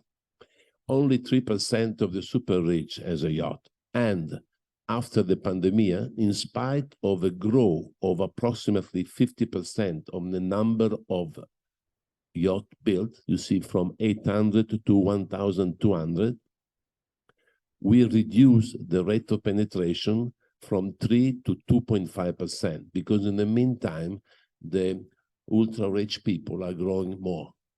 So what that means that, fortunately, we have a bit of time to play. But our consideration, our feeling is that is not a lot of time. So we have to really move fast. And San Lorenzo is pioneering the experience of the hydrogen and the methanol. Probably in the car, you can work with the electric batteries and recharging, but in the sea, that is not possible. So both the super yachts and the ship has to move to methanol or hydrogen. And we have a couple of slides to show you what we are doing in order to do it. If I may go on, or you prefer to do other questions? Actually, this is, I think, tied into what my next question was going to be is the infrastructure around then. If you're looking at an old yacht or old cars and you're saying that's what it is, the infrastructure could be an assistance. So let's say from waste to energy, we're talking about technology. I'm working with a company in Canada. You take a chemical weapon or you take garbage, you toss it in one side, small system, put it by a port, dump all your stuff off your yachts. Out the other side comes hydrogen or renewable natural gas, depending on what you need. Everything's on the spot. Fuel it's a system that would allow these ships to be, let's say, greener in a sense. At the same time, there's companies in North America, I know that they don't like to call them additives, but you put something in a diesel truck, you're saving about 20% gas or fuel a year. And so you get these with subsidies, and government subsidies want you to do A or B or C. Sometimes they take you in a different direction than what the reality is of how things can be done. So in your mind, is there a reality that actually is a private sector reality, not something that governments are pushing? Absolutely, yes. You should consider that the people in the industry is very sensible to this problem.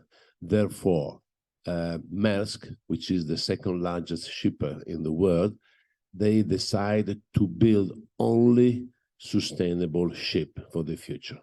There is a group of customer of Maersk, important name. They will use only sustainable ship to transfer their good. There are people, very clever people like Bill Gates, that they started a new fund with a lot of money, a lot of capital, in order to finance the changing of the ship industry. Consider that yacht is 0.22% of the whole shipping. So what is important for us is to follow what ship does, because if the ships will be transformed to methanol used for the engines, and there are MTU, MAN, Caterpillar working on the dual fuel engines or methanol engines. So we expect in the next 3 to 4 years to have these new engines coming. If, as I say, the ship will be transformed to methanol or dual fuel, that means that also the distribution will follow, because of course the ships goes 365 days per year. Is different than yachts. So we will follow the trend of the ships, and we confirm the ships are, and MC, the Italian shipper, Maersk, they are really committed and they're working hard in order to change the image they have regarding the pollution.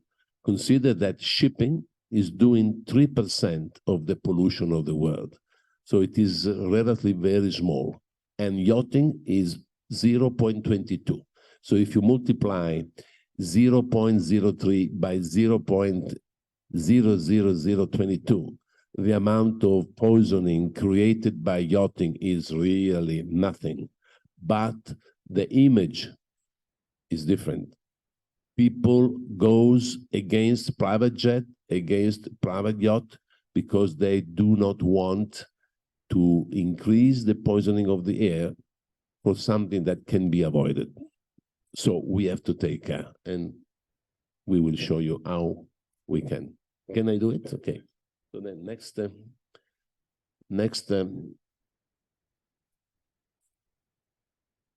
one more, yes.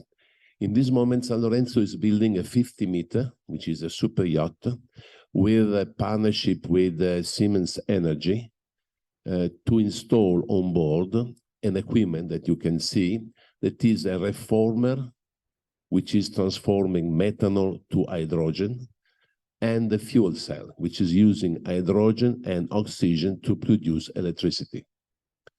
The difficulty here is not the production of electricity by fuel cell, but is the transport of hydrogen on a big yachts. That is not possible for safety reasons.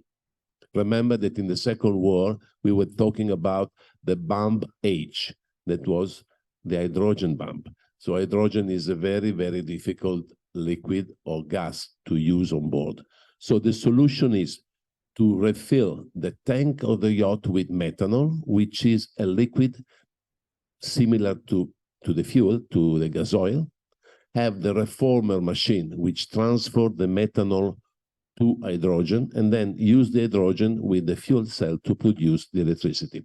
What we are going to do here is to produce 100 kilowatt of clean electricity in order to support the hotellerie of the yacht, not the propulsion yet. In order to do the propulsion, we must wait another 3 or 4 years. We have a partnership with MTU Rolls-Royce. They will be the first engine manufacturer building the dual fuel or methanol engine. So for 2024, we will have in Monaco, at the Monaco show in end of September, the first yacht with the reformer and methanol reformer and fuel cell to produce the electricity for the hotellerie. Consider the hotellerie is more than 80% of the use of the yacht, because most of the time you are at anchor and you are using for 24 hours per day the electricity for the hotellerie. Only average 2.5 hours per day you are going on the sea with the propulsion. So solving the hotellerie is already to reduce a lot the carbon in the air. In 2028, 2029, we should be able to launch the first yacht, which will be 100% carbon neutral, because we can use the first couple of engines built by MTU, which will be delivered to the shipyard by 2026. And the engine will be, we are not decided yet, it could be a double fuel engine or a methanol, full methanol engine. The problem here is related to your question. There will be enough distribution of methanol in order to have only an engine working on methanol? This is a question mark. The dual fuel engines is giving the possibility to the shipyard to use a yacht, a boat, that you can run the engine with methanol and normal fuel. Therefore, if you are in a island, a small island in Greece or in Turkey or in the south of Italy, and you don't have methanol, you can still run the yacht with the fuel. When you use the fuel and the methanol goes to almost 90% of the percentage of the liquid to run the engine. Therefore, in case of a dual fuel engine, we reduce the carbon effect in the air by 90%, which is a lot. With the full methanol, will be 100%. This is our solution. We are pioneering. We know that Fatship and Lawson are coming in 2025 and 2026 with larger boat. We talk about the giga yacht with more or less the same system. On other solution, we are working on a product which will be below 20 meters. And in that case, we do not need to transport methanol. We can transport hydrogen. The tank of hydrogen are enough safe to be transported in the boat. We took the opportunity to sign an agreement with American Magic, which is one of the 5 syndicates to run the American SCAP in October 24. And we are building with Blue Game, which is a brand of San Lorenzo. We're building an 11-meter tender, which is supported by foil and fuel cell. So no methanol reformer hydrogen, but full hydrogen goes to the fuel cell to produce electricity for the electric engine, which runs at 50 knots on foil for 180 miles. Let's see the video.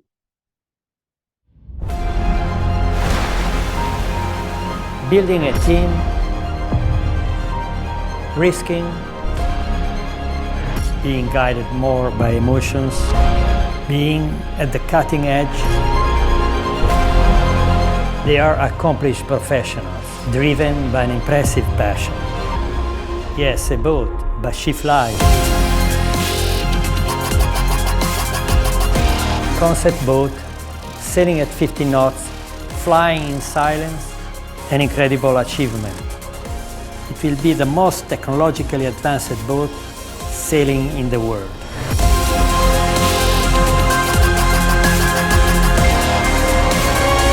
UHNWI, Hydrogen Support Vessel. It will be the first boat, not a sailing yacht, that will sail totally emission-free. Almost 200 miles of range. Foil, hydrogen-powered fuel cell, electric motor, batteries, composite box, hydrogen powertrain, software for controlling the boat flight. HSV is tied to how much we believe in the future of the multi-hull, to the philosophies of both San Lorenzo and Blue Game. It is truly a revolution for the world of pleasure yachting. This boat will sail with the New York Yacht Club American Magic during the next America's Cup.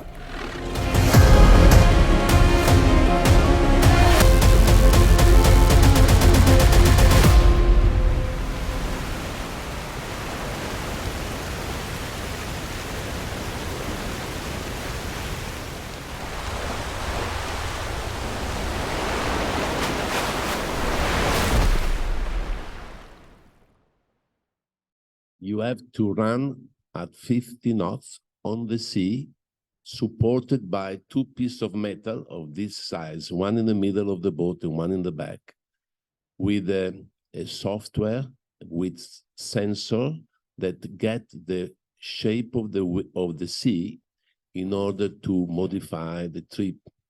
It is not easy. It is really difficult.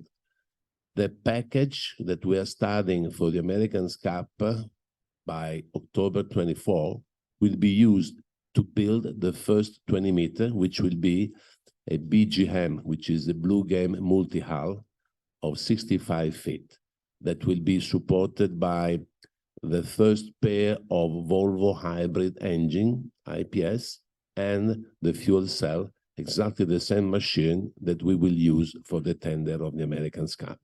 So the goal is to come for 2026 to 2027 with a 20-meter catamaran, which can run 10 hours at 8 knots for a total of 80 miles in totally free emission. When you want to go higher speed or longer range, you push down the clock of the Volvo and you move from fuel cell to a thermic engine. So it's a total 100% hybrid machine. 80 miles is not huge, but it's not small. From Monte Carlo or the Italian coast or Saint-Tropez, you can reach Corsica on a 100% zero emission propulsion, which we consider something really good as a starting of solving the problem. Of course, then in Corsica, we need somebody to change the bottle of hydrogen. But we think that the world is following, is coming. With moves like this from companies like yours, it's time to adapt, and that adaptation will be infrastructure. I mean, that's a whole other business. So I want a final question for all of you. It's a two-tiered question. We're going to go up and then we're going to go down. Government, with the carbon credits that they offer. I was just talking to a yacht captain yesterday, and he was saying, oh, they're throwing carbon credits, so make you feel good. You're paying for what you're doing. You're polluting and you're paying, and isn't this wonderful? So is that actually a detriment to the industry and a detriment to any type of innovation? And from the second point, if you could also address that, is they're telling us all to do our part, that we need to do our part in this. How do we do our part? You're doing your part, but how can we help you do your part? Well, we, meaning the customers. Yes, today there is no solution to the thermic engine. Therefore, the politician cannot really do nothing to push the people to use the alternatives. But as we said, with the electric car or with the hydrogen methanol boats in the future, when there will be the technology as an alternative to the thermic engine, we think that the politician, starting from the Western country, but then the third world country will follow, they will punish the people using the thermic engine, and they will subsidize, help the people using hydrogen and methanol in yacht. We are sure about that. Today, we don't know what will be the cost of the green methanol. We know they're going to produce the green methanol, but nobody can tell the cost of it, how much tax is on it, or whatever. But we think that the careness of the countries and the people is such that in case we found the right technical solution, we will be helped for the future. Strongly helped. So I just want to tie into that part about, you know, doing your bit, doing your part. There's two things that we're doing. One is investing our time and effort in developing new technologies. Today, you know, we're very happy to notice that the industry has noticed how important are multi-hulls. This is something that is very encouraging to us because we feel that, you know, 20 years ago, we started out with something that we believed very energy efficient. And now this concept is getting larger and larger and getting the appreciation that it should. Our part as Sunreef is investing in new technologies to making it more and more sustainable, more and more energy efficient. We're looking into the future. This is a bit of a spoiler, but you're going to see the release either way in a couple of days. There's a super yacht, the sailing super yacht that we're working on, a concept that will be able also to generate hydrogen from methanol. This process is going to be energy consuming as well, but we're very optimistic since the boat will have a sail and the boat will have the electric, the solar panels integrated in the hull. You know, we're able to actually cover an entire boat in solar. So this brings us to the conclusion that Sunreef Yachts Eco has to be a living thing and it has to evolve. And this is our part. This is the investment. This is the effort. This is the time. What about, you know, doing your part? Well, what we're trying to say to our customers is build with us. You know, invest your money in that. We invested our time and our talent in developing something that no one has ever done before. Come to us. Let's push this forward together. If I may say, for us, it is a three-legged stool. The first one, probably the automotive industry, one of the most legislatively impacted industry. So we don't have a choice. 2035, you cannot buy a combustion engine in the European Union. Many cities, you cannot drive to the city center with a combustion engine. So we are forced to do something different. Clearly, legislation plays a significant role because the technological solution can differ dependent on what is the taxation scheme, what is the legislation scheme in the country.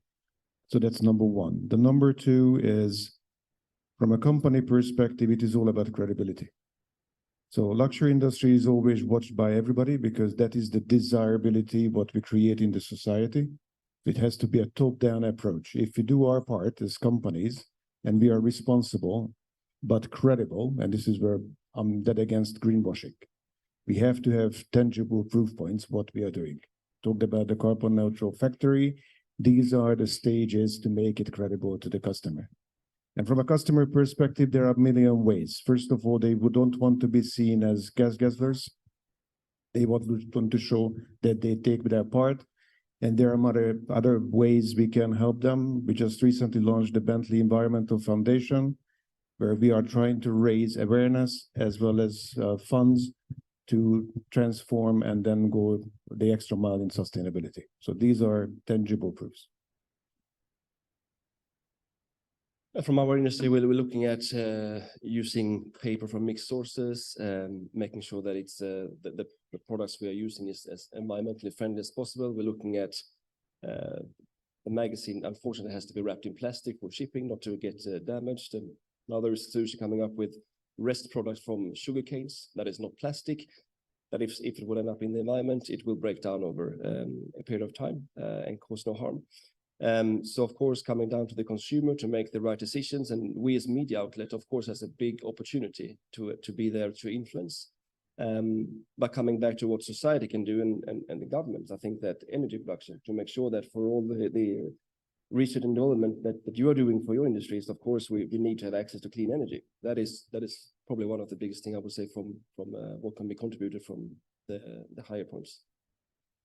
When I was asked to do this, I was told, dig into it, give them those hard questions. And well, it's kind of hard to do it when you got the good guys on stage. And I think this is what's happening here is the fact of the matter is that your industries are adapting. You're doing as much as you possibly can, and probably more rapidly than a lot of other industries are. So, yeah, the thing is, I mean, looking at the future, we're all going to play our part. Because sometimes we have to play our part because we won't have options, because these are going to be the future options that we have. And it's a wonderful thing, actually, because then the price points that we're talking about, do they come into play also? This is the one big question. So as consumers, I don't know, we've seen in the past, new technology comes up, prices go up, start coming down when things are used much more. Are you seeing this? Are you seeing some sort of equilibrium that things are lowering off and that this is becoming just the new standard? We think there is no option. We have to do it. And as you see, everybody is trying the best.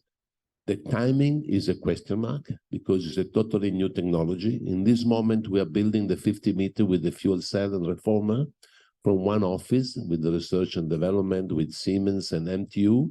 And on the other office, across the corridor, there is Lloyd's writing the safety rules because nobody knows anything. So the timing is really the big question mark.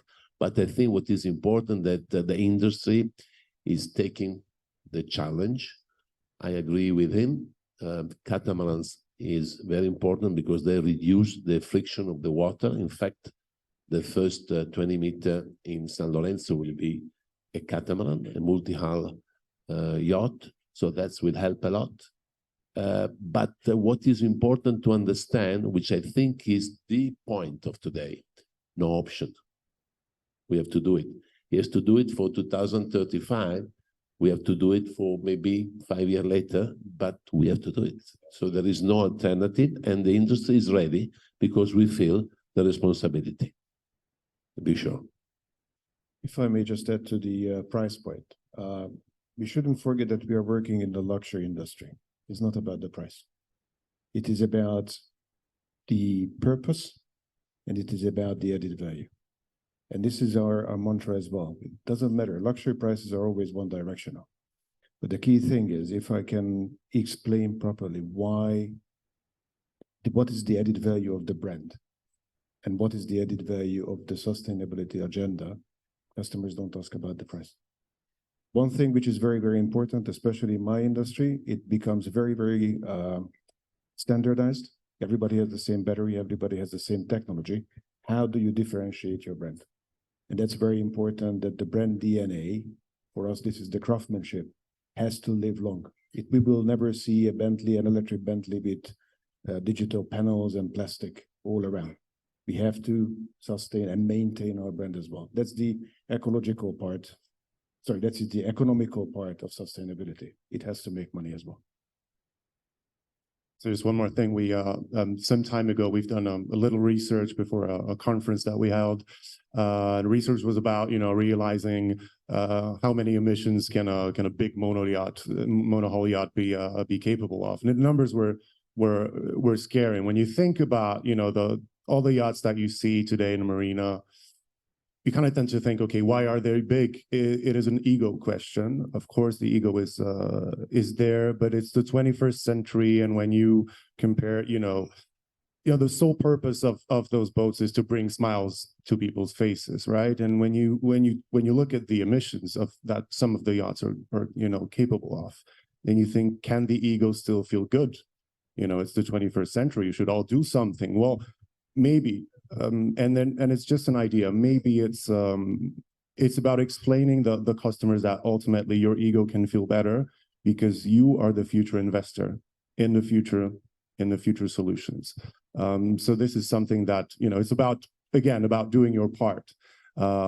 It's about telling your customer you're investing in the future. You're doing this with us. There you go. I think this was an incredible panel. I found the discussion here very interesting, definitely eye-opening to me. I hope the rest of you did too. Please a hand for our panelists.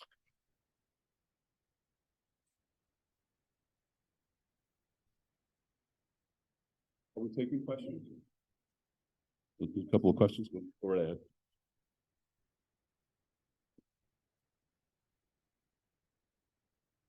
Good morning. My name is Patrick from Northrop & Johnson. We've been hearing a lot about all the advancements being made, all the innovations. It's all very, very good messages. But whilst we're here, and I paraphrase here, we want to save the planet. Businesses, commercial businesses, don't exist to save the planet. They exist to increase shareholder value. And when I see all of these developments being made, whether it's hull technology, hull form, or materials developments, or power generation, or foils, these are all things that could benefit. I'm interested to know, if you're trying to increase shareholder value and gain competitive advantage, you will patent those things, you will protect those things, you will try and retain ownership of those developments. If you want to save the planet, you will share all of that for the benefit of all. How do you retain competitive advantage and make sure that your product is unique in the marketplace while also being true to those values of benefiting everybody?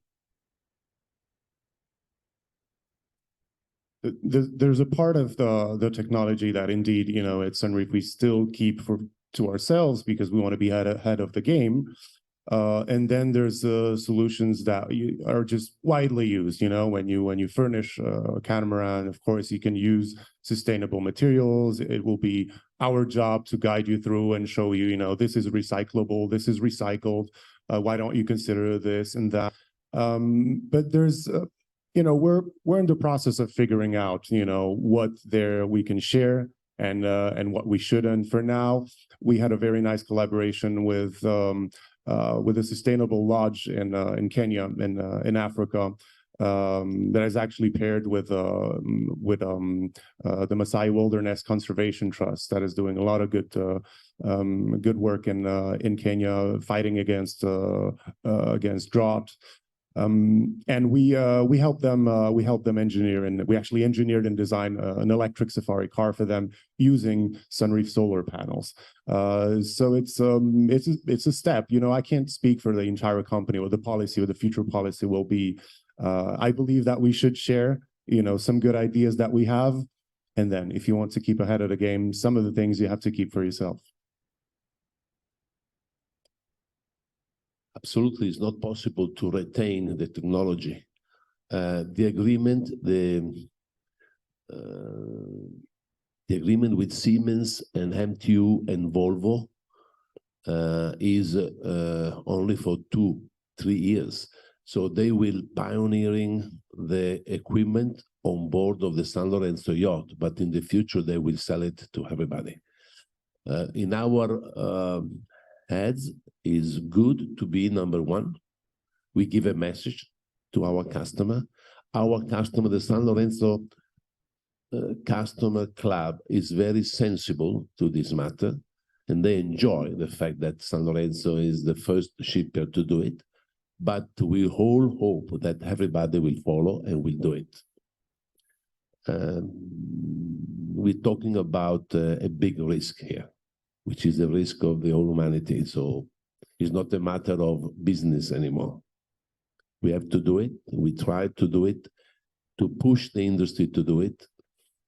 And that's it. When there was the new common rail system in the engines of the cars, everybody's using it. The four-wheel drives, everybody's using it. So the huge step up of technology at the end is for the benefit of everybody. I can just use my industry. Technology is not an advantage because at the end of the day, the industry will catch up. So if you see an electric car today, probably the most advanced are the Chinese electric vehicles because they have the highest level of technology, the most sophisticated software. But that's not the point. To make it economically viable and sustainable, it is all about brand management. How do you differentiate your product when the technology is super standardized? How do you create the extra to your client? And this is where you need to look into your brand values. First mover advantage is always a support, but clearly in the automotive industry, it is all about differentiation. And this is how you use materials, how you customize your boat, ship, or car at the end. That's our mantra, and this is how we are going into the future. Bentley will not launch the first electric vehicle in the industry. Actually, electric vehicles are available for the last 30. But now there's a hype, there's a requirement, and there's a super need why we need to transform. And then we don't need to be the best in electrification. We need to be best as Bentley. And that's our mantra. And this is where you need to reflect on it, but definitely the technology will be shared and everybody will catch up to the same standard. We need the first pioneers to make it happen. And I think it comes down what you're mentioning here, that you're doing the development with Volvo, but in a few years' time, that technology will be available for everyone. So having strong suppliers and being a loyal client to those suppliers and support them in the development and push for it from that point of view. Any other questions? Yes. Thank you very much for the discussions. It's very interesting. We all talked about the company and the branding, etc. What is the role of leadership in this process? That is, who decided to go this path? Of course, we are, as you mentioned, we are guided because this is our context. But then there must be also certain qualities of leadership that make you be more visionary than others in the industry.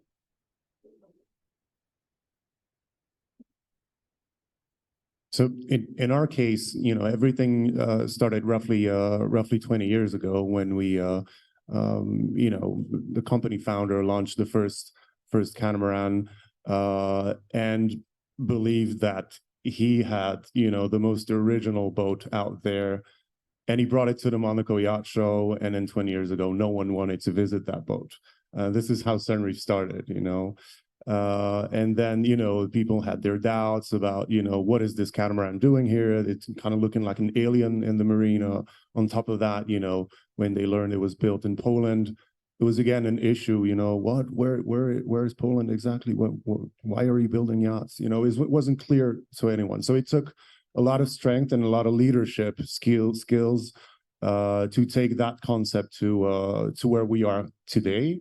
Also, the company founder at some point had the somewhat eccentric idea to put solar cells and integrate them in a mast, and at some point, this idea spread onto the entire hold. And it takes it takes a lot of perseverance, a lot of strength, a lot of stubbornness to come up with these ideas and to make them happen and then to promote them. So strong leadership is one thing, and we're very much aware of that, but there's also, when you have a positive message to share, like responsible boating, you also want to use the help of people from the outside, like the Sunreef ambassadors that we have. That's why we work with Rafael Nadal, we work with Fernando Alonso, because we believe that voices like these can take your message and take it to new audiences. So there's one thing, it's strong leadership, but it's also about humility and saying to yourself, okay, I can do as much as I can in my domain and nautical industry. I'm going to also let you guys, the ambassadors, speak and take that message even further. So it's two things, leadership and ambassadorship. Thank you so much for this incredible panelist. Many information, many insights, and then good news, I would say, as well. So thank you for sharing with all of us. And so Alex, thank you for moderating this panelist. So we move forward to the last part of the morning. Thank you so much. A big round of applause. Phil, now you have the 10 minutes to present something that is very complicated in very easy terms. So ethics unveiled, pioneering sustainable luxury in the charter market moves to something that sounds very heavy, chartering and morality. Phil, the stage is yours. Which will communicate it in the right way, and they will actually feel good about chartering. Now you would say, oh, feeling good, you know, it's all about shareholder value. But I couldn't answer the question because the question was, we need to look out for shareholder value. Now, who drives shareholder value? Who's the number one source of profitability, revenues? It's the client, not what you think is right or not. You can think whatever you think is sustainable or will be accepted. If your client doesn't perceive the benefit, they will not engage with you. So going back, you need to look for the client. And the client you need to have is the moral client, because this is a long-term future. Otherwise, you will be, trigger happy here, huh?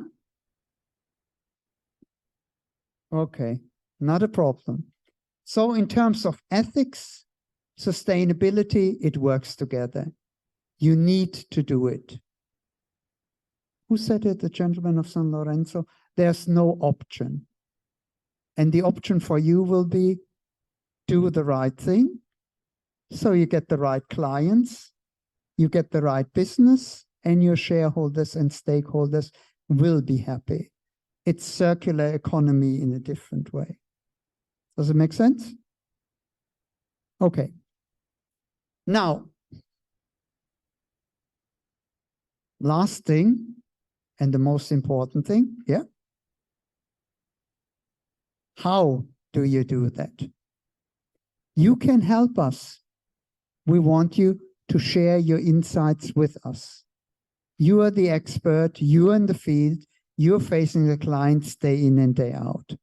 And what we want from you is that you tell us about what you believe is important, the experience you had during this event, what you would like to see for the future, and everything comes with it. Because at the end of the day, we do this for you. We are here to assist you. We want to make you more successful. We want to work with the cluster, the initiatives, in order to get these things in the right direction. We want to make Monaco the destination #1, but we can only do it together. And doing it together is what this survey will all about. Just tell us, use your phone, QR code, and share your insights with us. There are some questions about how you perceived what we discussed today, but more importantly, what you believe the future will be, where we go from here. Because at the end of the day, we're doing it for you guys. Okay? So thank you for that. And now I believe it's Claudia's. Yeah, time to come to the conclusion of this interesting morning. So while Claudia is joining us, I would like to thank you, Summit, for decorating this nice stage for this morning. And then I also would like to thank Rob Report for being our media partner for this event. Claudia, stage is yours for the conclusion. Yeah. So good afternoon, everybody. It has been a true honor to participate in this remarkable conference dedicated to the future of yachting, luxury yachting, and exploring the 3 key pillars that shape it. The transformation of the yachting industry from selling and chartering yachts to curating unforgettable holiday experiences is a significant shift in line with the evolving desires of ultra-high net worth individuals. It reflects an understanding that exclusive and remarkable experiences are now at the forefront of their expectations. To thrive in this changing landscape, the yachting industry must continually adapt and innovate to meet the ever-increasing demands of its clientele. Competition from other businesses, particularly in the tourism sector, further underlines the need to offer unique and extraordinary experiences. By embracing this shift in focus, the yachting industry can position itself as a provider not only of luxury vessels, but also of unrivaled adventures and memories. Sustainability has become an essential aspect of yachting, and it is encouraging that the industry recognize this central pivotal role. The concept of eco-conscious luxury, where environmental responsibility and indulgence converge, is a powerful approach. By the way, I love Alonso saying, "I'm in the right yacht." I would say we are in the right track. By prioritizing sustainability, the industry can minimize its impact on the environmental and make a positive contribution to the preservation of our oceans and planet.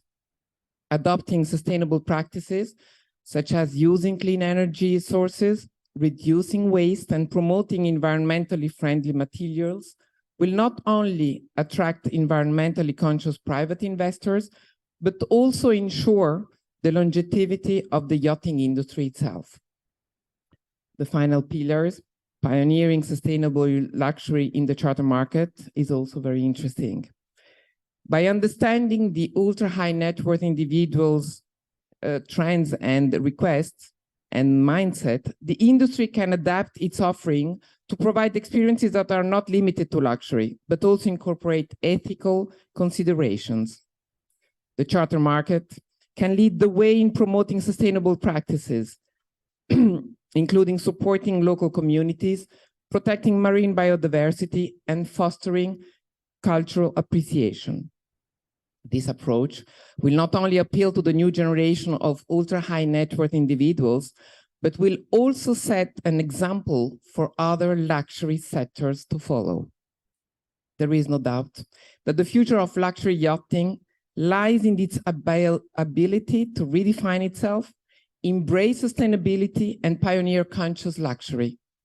The industry must continue to prioritize the creation of exceptional experiences, harmonize luxury with the environmental responsibility, and align itself with the ethical choices of ultra-high net worth individuals. By doing so, we can build a future where luxury yachting becomes a beacon of innovation, sustainability, and unforgettable adventures. And finally, as representative of Monaco Capital of Advanced Yachting, I would like to express my gratitude for being invited by the International University of Monaco, and also to all the speakers, panelists, and participants for your invaluable contribution to this event. And I would like to invite you to mark your agendas with 2 dates. The first is November 4th, 2023. We are going to propose edutainment, which is an educational and entertainment event for the new sustainable generations.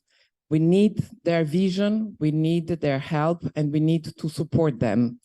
So please pencil this date, as well as the next annual Ultra-High Net Worth Individual Insight Summit that is, of course, fixed in June 13th, 2024.